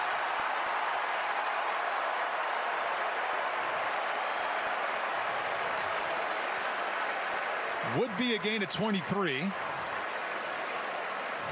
Smile from Altmyer. Somehow fit that one in there. Look at this catch by Clement. Guys all over him. Altmyer goes back shoulder. Clement pries himself away from the defender and goes and tracks the ball. One thing we know about Clement, after seeing the touchdown on that play, this guy can track it. Excellent concentration on contested plays. And a conversation. There were a lot of flags on the field. Officials trying to sort it out for us. There are 2 fouls on the defense. Offside. Defense number 90. That penalty's declined. Pass interference. Defense number 7. That penalty's declined. The results of the play, 1st down. Love everything about that play for Altmyer. We talked about veteran player. Played a lot of games. You get in that 4th down situation. Go hard count. He goes hard count, gets the Rutgers guys to jump off sides, then takes a shot down the field, standing in there one more time. Eric O'Neal been around the quarterback. He stands in there and makes a big-time throw and catch. Talked about the emergence of Clement. We're starting to see it today. Altmyer getting hot now. He's hit 6 of his last 7. Remember in that 2nd quarter, he had a streak of 5 misses in a row. Valentine streaks inside the 10. And this has been the area for Rutgers defense where they've really struggled.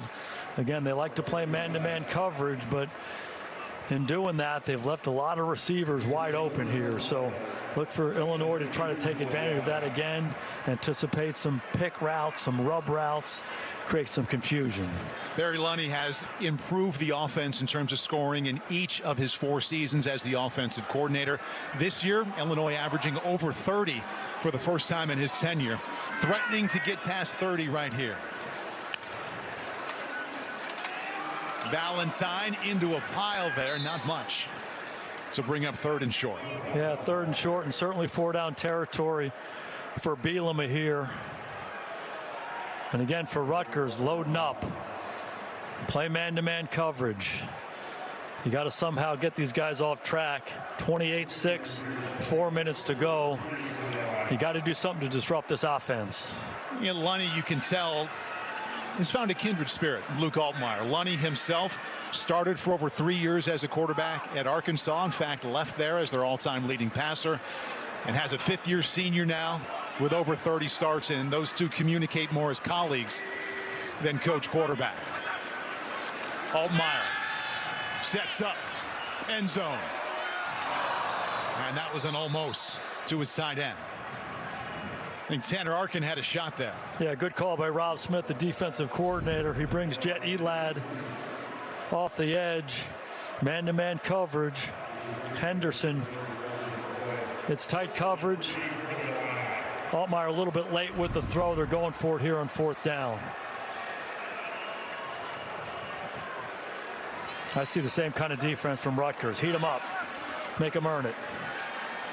Rutgers had this one tight, 7-6 in the 2nd quarter. It's been all Illinois since. 4th and 3 right here.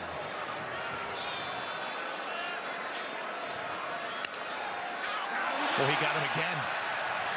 Free play. Altmyer. End zone. Touchdown. Colin Dixon.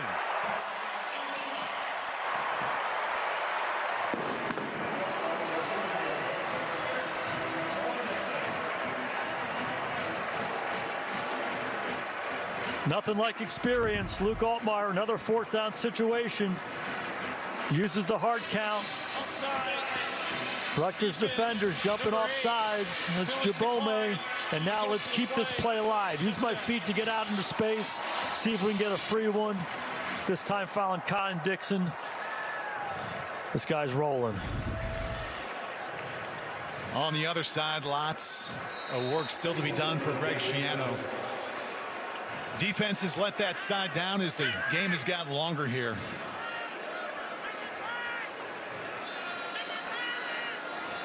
Luke Altmyer having his way with the Scarlet Knights. Extra point is good for Milano. As well as those two know each other.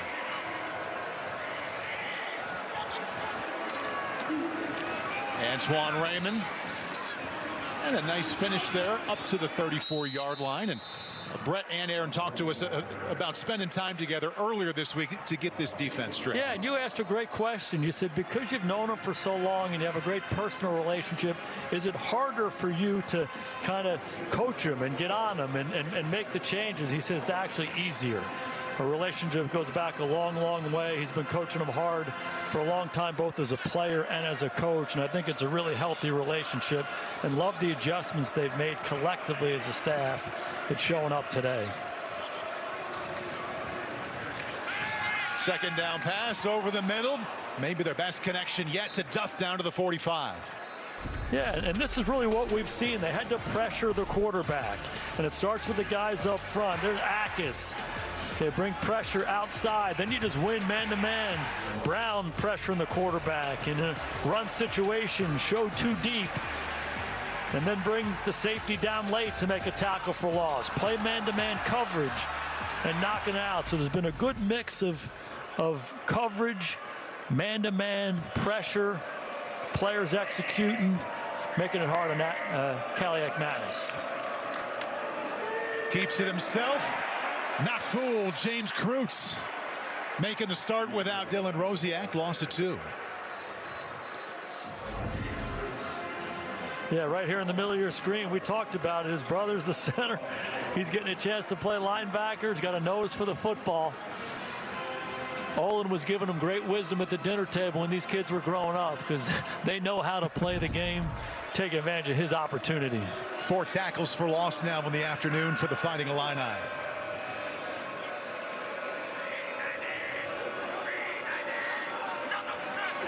Second down 12. Kaliakmanis takes a shot down the sideline. Oh, it was right there. Incomplete. Torrey Cox got in there late. Kaliakmanis was late on this throw. It's man-to-man coverage outside. There's a huge advantage. KJ Duff is 6'6". Torrey Cox is 5'9". Excellent recovery by Cox, but the ball's late and the ball is short. He gets that ball up there earlier. Duff can go make that play over his head. Talking football this week with Aaron Henry. Once we got past the relationship with Brett, he said football-wise, we've got to make Ethan Kaliakmanis much more uncomfortable than Damon Williams. Chance here on 3rd down and 12. Well, they go to the run game. And Raymond makes it down to the 42. Tracked down by James Thompson from the backside. Yeah, 4-down territory, wanted to get half of it back. Now that becomes 3rd and more manageable. And, you know, at first glance, you say, oh, Illinois, they're playing better on defense. They're playing against Rutgers. They're better than those guys. That hasn't been the case. Kaliakmanis in this passing game as good as anybody in the Big Ten. So this Illinois defense was challenged. They had to step up, and so far done a fantastic job limiting this prolific passing attack. Going to need something from him here on 4th down and 7, as you see. Looks like zone, 4-man rush. They've converted both times so far.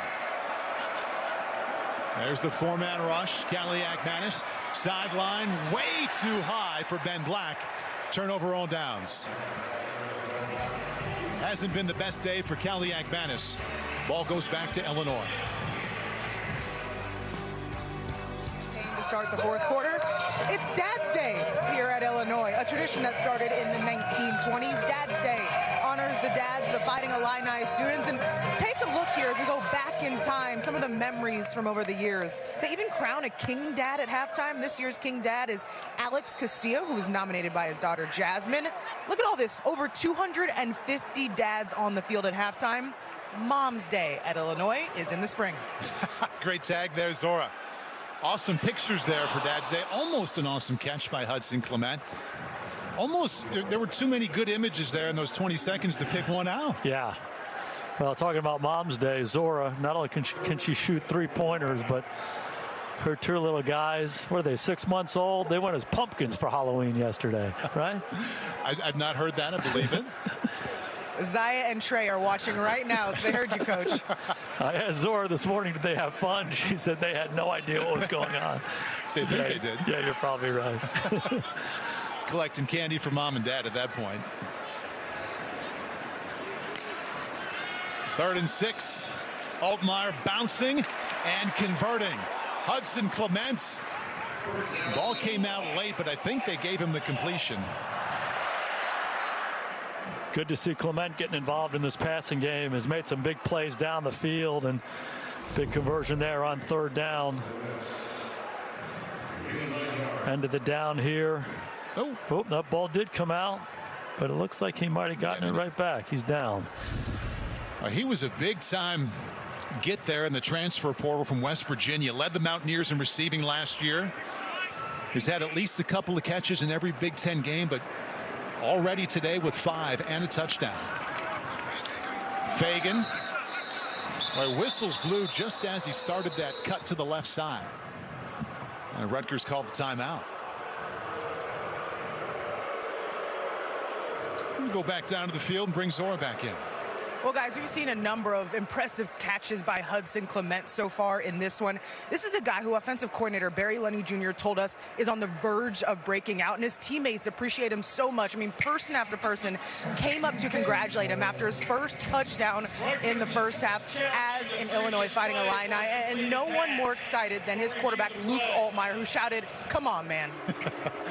It was quite a catch there on his first touchdown, one he'll remember. And on the day, 5 catches, 84 yards, and the touch. Came back and made another great play on the seam route. Excellent job tracking the ball. They're going to take a look here. They're reviewing to see if Clement actually did catch the ball. The first time we looked at it slow motion, Jason, it looked like he held on long enough to call it a completion and a recovered fumble. Yeah, no doubt. You know, the language they use is time enough to make a football move. He clearly had it, and then the ball clearly comes out, but now he's down. He repossesses it with that left arm. There's contact. Take a look at it real time here and think about the process of becoming a runner after the catch.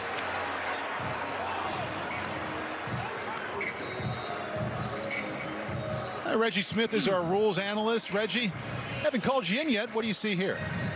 I see this as a catch, a football move, and a subsequent fumble that he himself recovered. This should stand as called. I agree with you, Reg.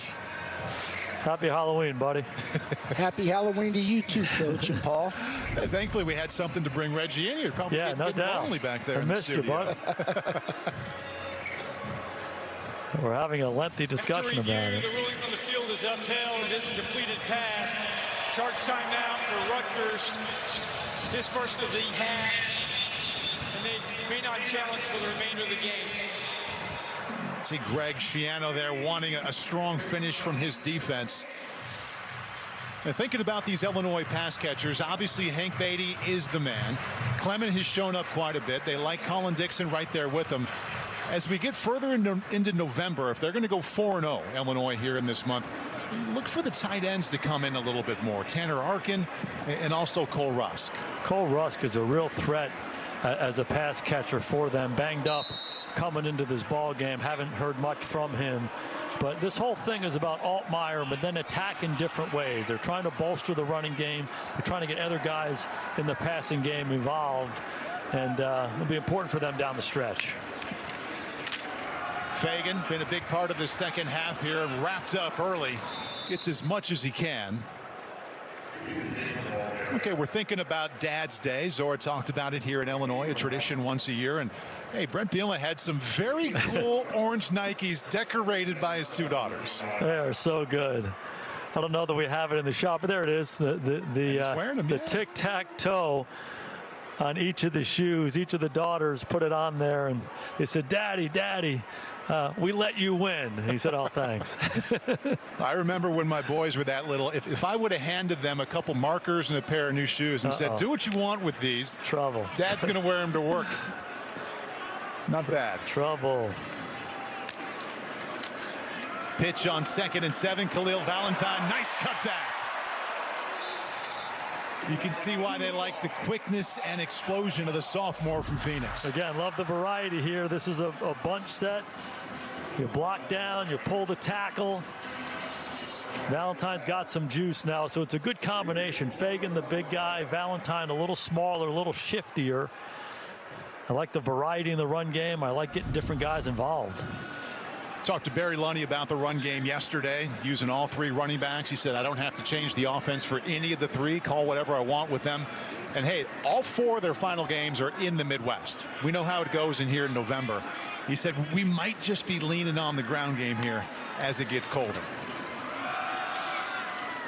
And now they're just happy to let this clock tick up 35-6.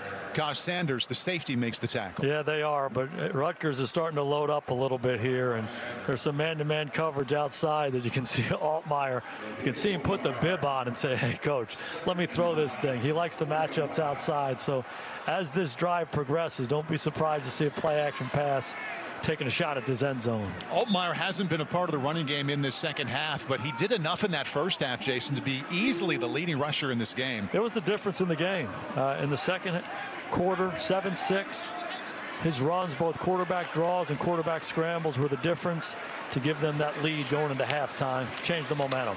6 carries for 86 yards, make it 7. He hit from the backside that time, held on. Bo Masco, the safety there. Keep that to a gain of 2. Yeah, there's a lot to like about Altmyer, and you know we talked about his experiences. You know, he and Jackson Dart battled at Ole Miss, and that quarterback competition went for a while before Dart establishing himself as the starter. He comes to Illinois, struggles early, but has played awfully well the last couple of years. And you can see his experience, at the line of scrimmage, the mechanics of the game, his decision making. We talked about him being a little aggressive the last couple of weeks. He's rectified that, and he's an awfully good player, great leader for this team. Third down, Valentine, no chance. Strong D on the edge. Bo Masco there once again. No gain. You can tell this sequence here is coming from Brett Bielema, the head coach and former defensive coordinator. I bet he went down to Barry Lunny and said, run it, and run it again. We're up 29. Let's not screw this thing up. David Alano from the right hash. Lining up from 45 yards out. 6 for 6 in this distance so far this season.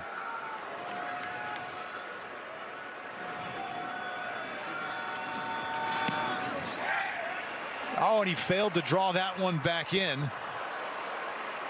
Had made 12 consecutive field goals before that miss. Well, there's King Dad here on Dad's Day at Memorial Stadium in Champaign. Dad's enjoying the occasion and a big lead for the home team.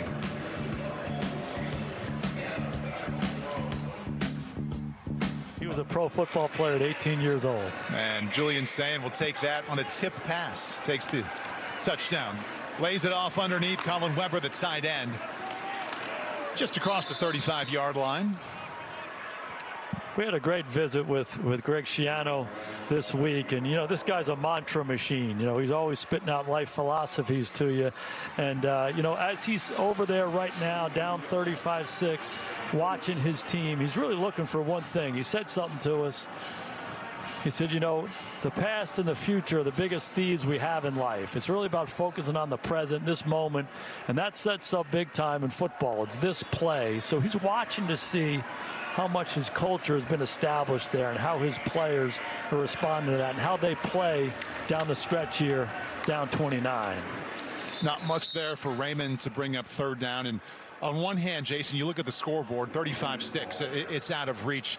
You know how coaches think, though. If you can finish a game strong, a couple of good drives, you get back on that plane, forget the score. It just feels different heading back to campus. Yeah, we used to talk about be your best regardless of circumstance. So here's your circumstance. Down 29 on the road. You got to be your best. You got to continue to compete, battle, scratch, and claw. And that's what the evaluation is. And, there were great shots of Nick Saban through the years coaching like heck at the end of ball games when they're up 4 touchdowns. It's the same kind of thing. Galiak-Manis on target that time. Ben Black, his first catch here today. Juice Clark with the coverage. Yeah, there's one way to play regardless of what the circumstances are. And when you get to that point, when you're always putting it out there, strive and execute at the highest levels, that's when you got something. And it's a work in progress. The substitution here, it's a slow substitution by this Illinois front. Could pull a hamstring running down that sideline, Jace. But that's what Schiano's looking for right now. He wants to finish strong and try to get a little momentum going into their game next week against Maryland. 0 for 2 converted third downs in this half. They only need 1 here. And they're not going to get it. Antoine Raymond didn't have a chance. Gabe Akis was in the backfield. Fourth down, down 29. Same thing for Illinois. You're up 29.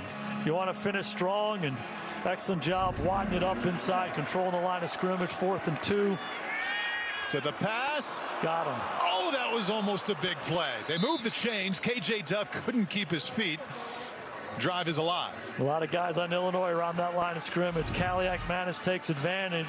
He puts the ball in, pulls it back out. Nobody in the middle of the field, throws a strike, and there's that 6'6" frame we've been talking about.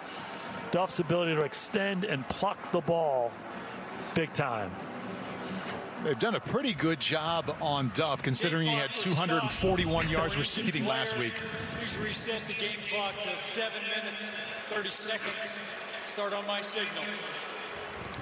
Going to put some time back on the clock. Yeah, Duff only averaged 40 a catch last week. Amazing, right? I've never seen anything like that in football.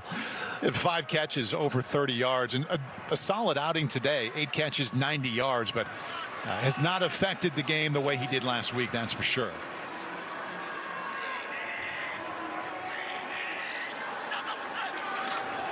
Jay-Sean Benjamin.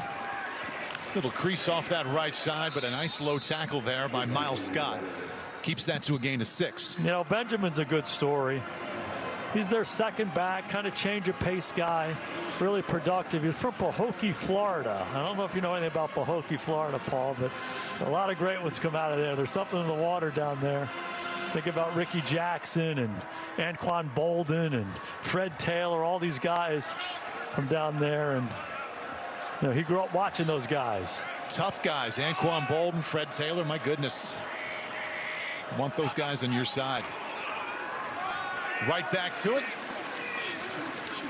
And some forward lean at the end gets him close. Yeah, it's right down there by Lake Okeechobee. And, you know, Florida, a lot of great players come out of there. But that area, look at that. Ricky Jackson, Hall of Famer. Bolden, Janoris Jenkins, McPhee, Andre Waters, safety for Philadelphia back in the day. They teach him how to play ball. They teach him toughness. Each one of these head coaches have made a nice living the last 20, 30 years recruiting out of the state of Florida. It was Brett Bielema as a position coach at Iowa. One of the first things he started to do really, really well was get players out of Florida to come back to Iowa. He's continued that pipeline. Double pump to the end zone. Incomplete in the back there, and a late flag. Juice Clark a little too close to KJ Duff.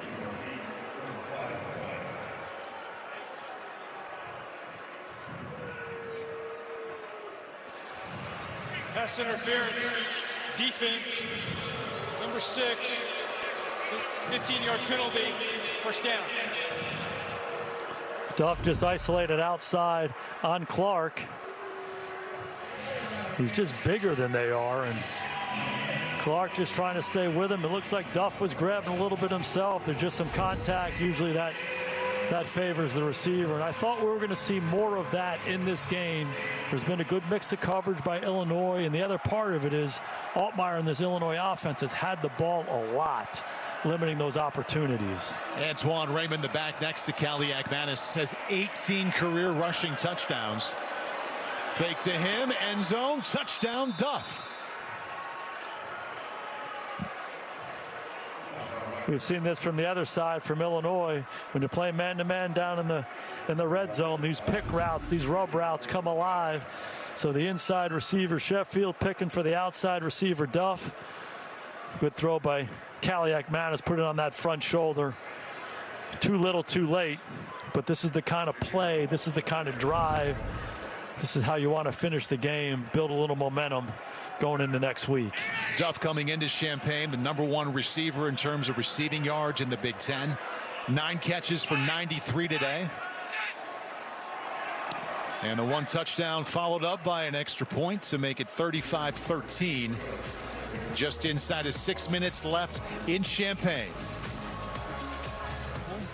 Crowd thinning out here a little bit in Champaign as the Fighting Illini in control of Rutgers 35-13. These guys were MVPs during the break. Ear of corn for Halloween. Ear of corn. Yeah. I've never seen it. I said to you during the break, you haven't spent enough time in the Midwest. Is that a common Halloween costume in the Midwest, an ear of corn? I don't know that it's uncommon. Doing Don't Stop Believing? To get you one of those looks here. Kaden Feagin. Not a lot of room there. Abram Wright with the stop. I get the Mike Myers thing in Illinois. I get all that, but the ear of corn, very impressive. Yeah, there we go. And his buddy with a fine yellow getup as well. Ali G. Ali G. Yeah. Exactly right. The ear of corn and Ali G singing Don't Stop Believing. There's Mike Myers. They're doing selfies with Mike Myers. He's been by himself for quite a while. And Halloween fictitiously based in Illinois. I think the guy on the left who was doing the selfie needs more extension with that left hand. Take it from a higher vantage You are point. an expert in that. Kaden Feagin has not found much running room, but they are keeping the clock moving. And at 2:55, he's moving the pile as well. Picks up 8. Okay, Illinois starts 5-3 this month. Looks like they're going to move to 6-3, and they'll be favored in the rest of these games. Maryland at home. They go to Madison, where Brett used to coach, and they finish up with a home game against Northwestern. So they need to play well, but again, they'll be favored. And winning 9 games again in the regular season is a very realistic goal. And when you pull back and you look at their schedule, lose to Ohio State, lose to Indiana, top 2 teams in the country. The big loss was last week at Washington. That's the game. If they can get that game, all of a sudden it's a different complexion to this entire season. Feagin going to kick it outside this time. Good tackle in the backfield. Jet Elad, the #1 tackler for Rutgers, loss of 4. Yeah, set the edge, set the edge, set the edge. That's all we heard all week long. It's been an issue for Rutgers. Shown up a little bit today. Elad making sure that Feagin didn't get the perimeter on that one. Good tackle. Luke Altmyer has been the star here today. 88 rushing yards and a touchdown. Best output for any ball carrier today, and also through the air has been solid. 19 out of 31, 235, 4 touchdowns. He's accounted for more yards himself than Rutgers as a team has offensively.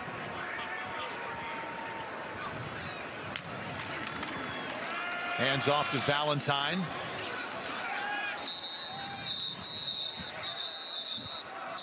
Let's go back to the studio for another Wayfair game break.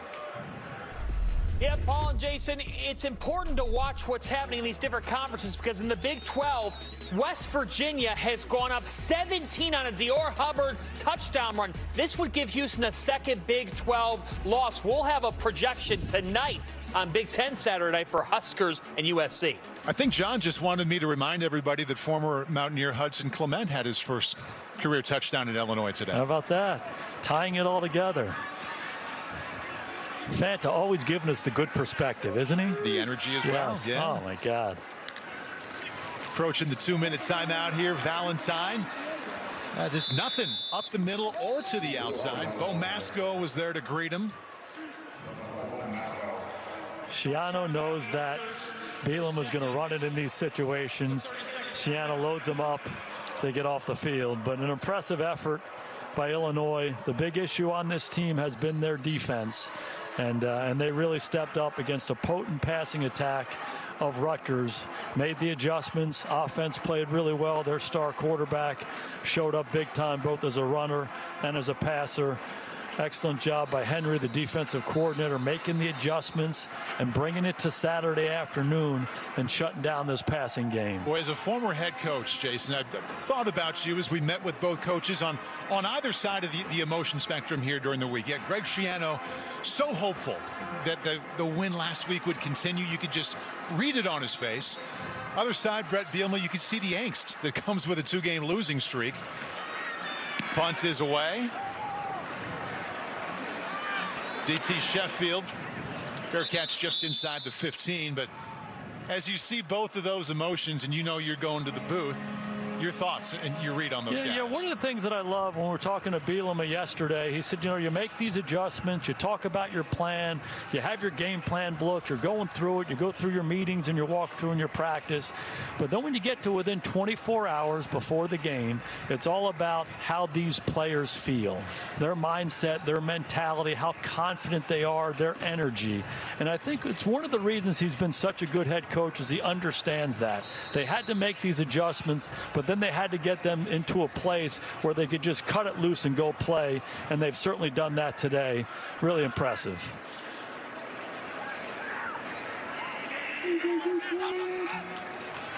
Galiak Manis, sideline, knocked away. Caleb Patterson. Let's go to the sideline here, Luke Altmyer. It's happened to everybody. Yeah, that's greatness. That is greatness right there. His shoes are orange right now. He's like, ah, bless it. You kidding me? You can laugh it off when you've accounted for 5 touchdowns. Yeah, no doubt. No doubt. Team's up 35-13. You know, priority #1 for this Illinois defense, coming back to what we talked about early, being better on 3rd down than they were last week. And Rutgers only 3 out of 12 today. I know this is 2nd down, but Fighting Illini, a big step in the right direction there. Kaliakmanis dives out near the 20 to bring up their most recent third down. As a coach, when you make those adjustments and it shows up on Saturday afternoon, it just gives you a great feeling. And credit to the staff, Bielema, Henry, but most importantly, credit to the players to step up and execute. You knew we'd have some good post-Halloween scenes in the stands. This was when Journey Don't Stop Believin' was playing. Ali G and an ear of corn. Put it on the reel. No better feeling for a quarterback on the sideline after your work is done, job well done. Luke Altmyer accounting for 5 touchdowns today and the best rusher on the field too.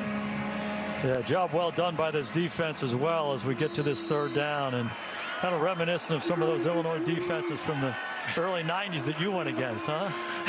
Got to bring up a bad memory here, or a good memory if you're an Illinois fan. Kaliakmanis, see if he can convert here. Puts it right on strong, which means we get to talk about the Illinois defense. So my senior season, I look to my right side, Simeon Rice. Rush end on the left side, Kevin Hardy. Middle linebacker, bookends. Dana Howard, who won the Butkus Award. Wow. Seemed unfair. Kaliakmanis, couple completions in a row here. And we had a young offensive tackle who had played tight end the week before, trying out the whole tackle thing, Ross Verba. Yeah, I know where this is going. Eventual first-round pick, but he was learning his way at that point. How'd it go? It's much better being up here, watching the Illinois defense. Well, Simeon Rice is only 11 feet tall. His get off and his bend, acceleration of the quarterback like none other, right? And Kevin Hardy was just as good. Equally good. Yeah. Bookends.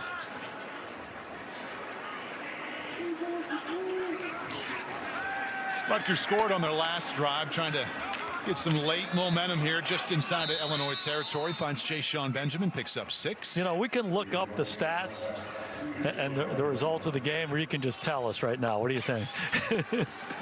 Please don't look them up. Okay. That was a rough one. They were really good, though. That was a rough one against Amazing Illinois. Guys. Oh, my gosh.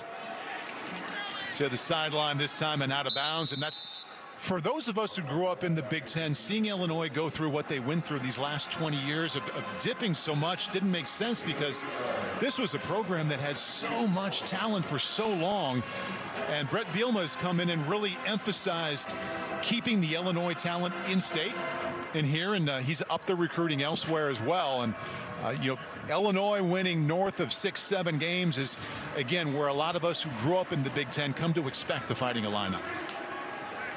Yeah, it struck me when you were talking about him as a teammate back in the day, and how he was so well respected and a leader and all of that. He's built this program with talented guys who are a lot like him. Cultural fits, as he says.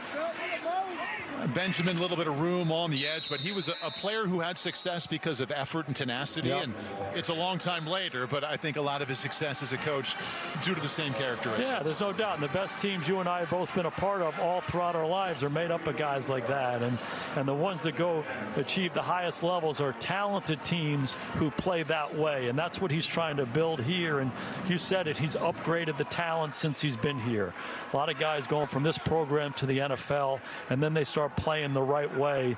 You see why he's had the success he's had. And real good familiarity with his coordinators. We talked about his DC, Aaron Henry, played for him at Wisconsin, coached for him at Arkansas. Kaliakmanis just trying to pick somebody out here and goes down near the 30. Offensive coordinator Barry Lunny was with him at Arkansas as well. So we talk about the talent of the roster getting better, but he's got guys running the offense and defense that he has known and known well for a long time. Yeah, and that's such a big part of it when you're trying to put a program together. Are they carrying the message? Do they believe in the same things? Do they value the same things? When you evaluate a player, you know, how you want to practice, how you want to play. And, you know, when you have history with guys and you've been in the trenches with them, easier to make those decisions to hire them and bring them on board because you know what you're getting and it's paying off for them.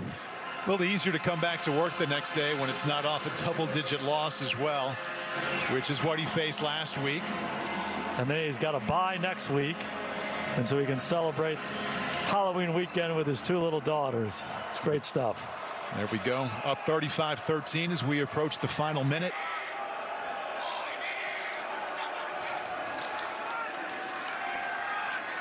Illinois defense has done a nice job against Raymond. Had over 30 touches, over 100 yards last weekend in West Lafayette. They've really limited him here today.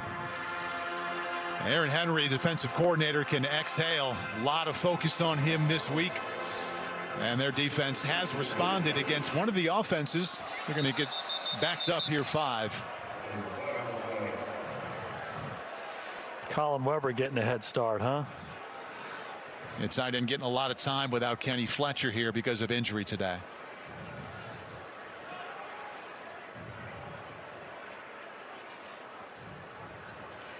False start.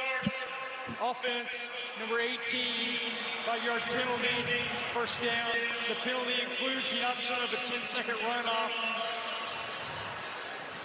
So Greg Schiano will put the pieces back together, head back east.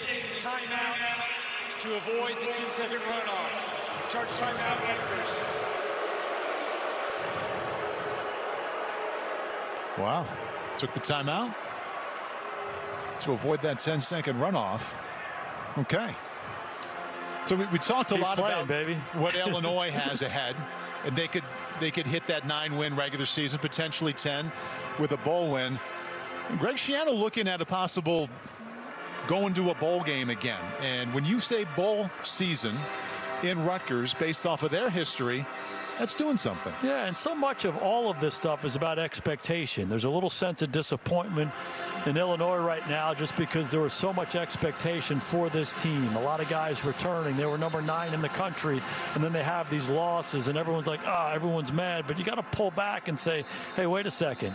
This program's in good shape. And on the other side with Rutgers, if you go back and look at their history, absent Greg Schiano, it has not been good. So the standard's a little bit lower there. Getting to a bowl game is a big deal for this program, and he's been able to do it a number of times. So finishing this game the right way, finishing the season the right way, getting yourself to that point, really important.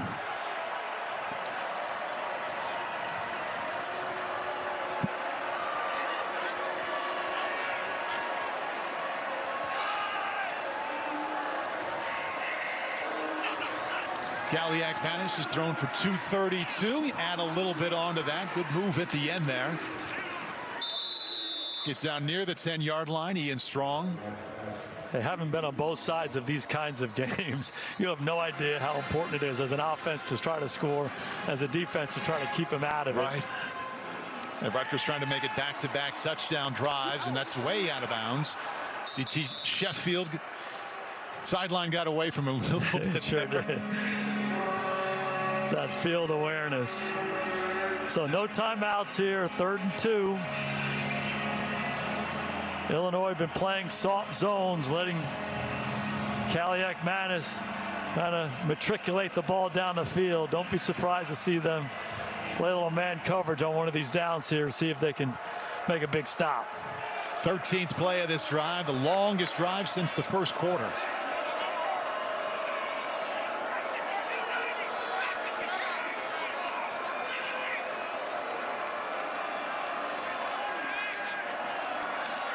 Inside the 5, down to the 3, first down.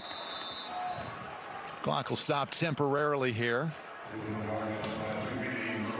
Look for Kaliak-Manis to try to throw a fade or a slant to one of his big receivers outside. Take advantage of their size.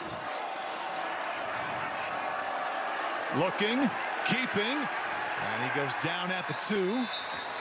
Last thing they want, the clock is ticking. They're going to have one more shot here. I bet it's a fade outside. Yeah, they can't stop it. Kaliak-Manis, one more shot, knocked away. One more tick. Well, we got 1 second left. I should have said it's his second to last shot. Yeah. A good defense here. A little bit of a grab coming out of the break there. They're not going to call that in this situation. Throw a fade to one of your big guys. Tyler Strain got a hand on that one.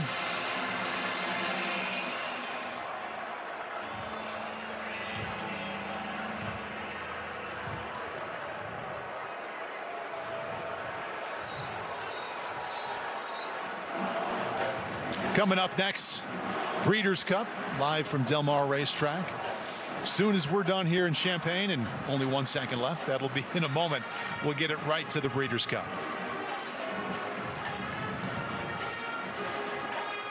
Who do you like in the Breeders' Cup? Man, oh man, you're hitting me way outside of my expertise here. Are you? Don't be afraid of Fierceness. Okay, Todd Fierceness. Pletcher's horse. All right.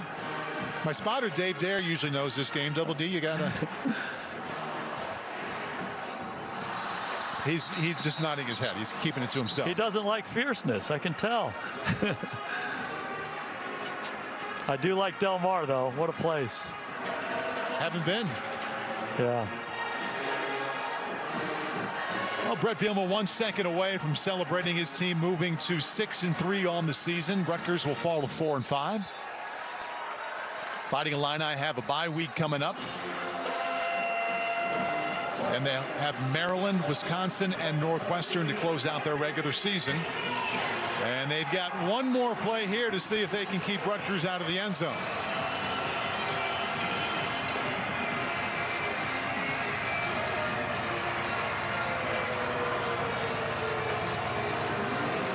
All right, the crowd that remains is excited to see if the Fighting Illini defensively can step up one final time.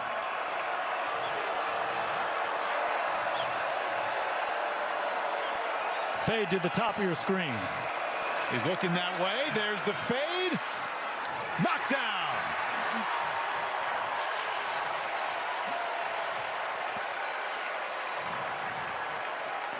Tyson Rooks knocks it down.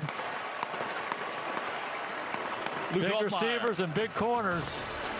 Altmyer accounts for 5 touchdowns. Illinois wins going away here at home. Thanks for watching Big Ten Saturday, presented by Citi. Coming up next, it's the Breeders' Cup live from Del Mar. For Zora Stevenson, Jason Garrett, our entire crew, I'm Paul Burmeister. Thanks for being with us here in Champaign.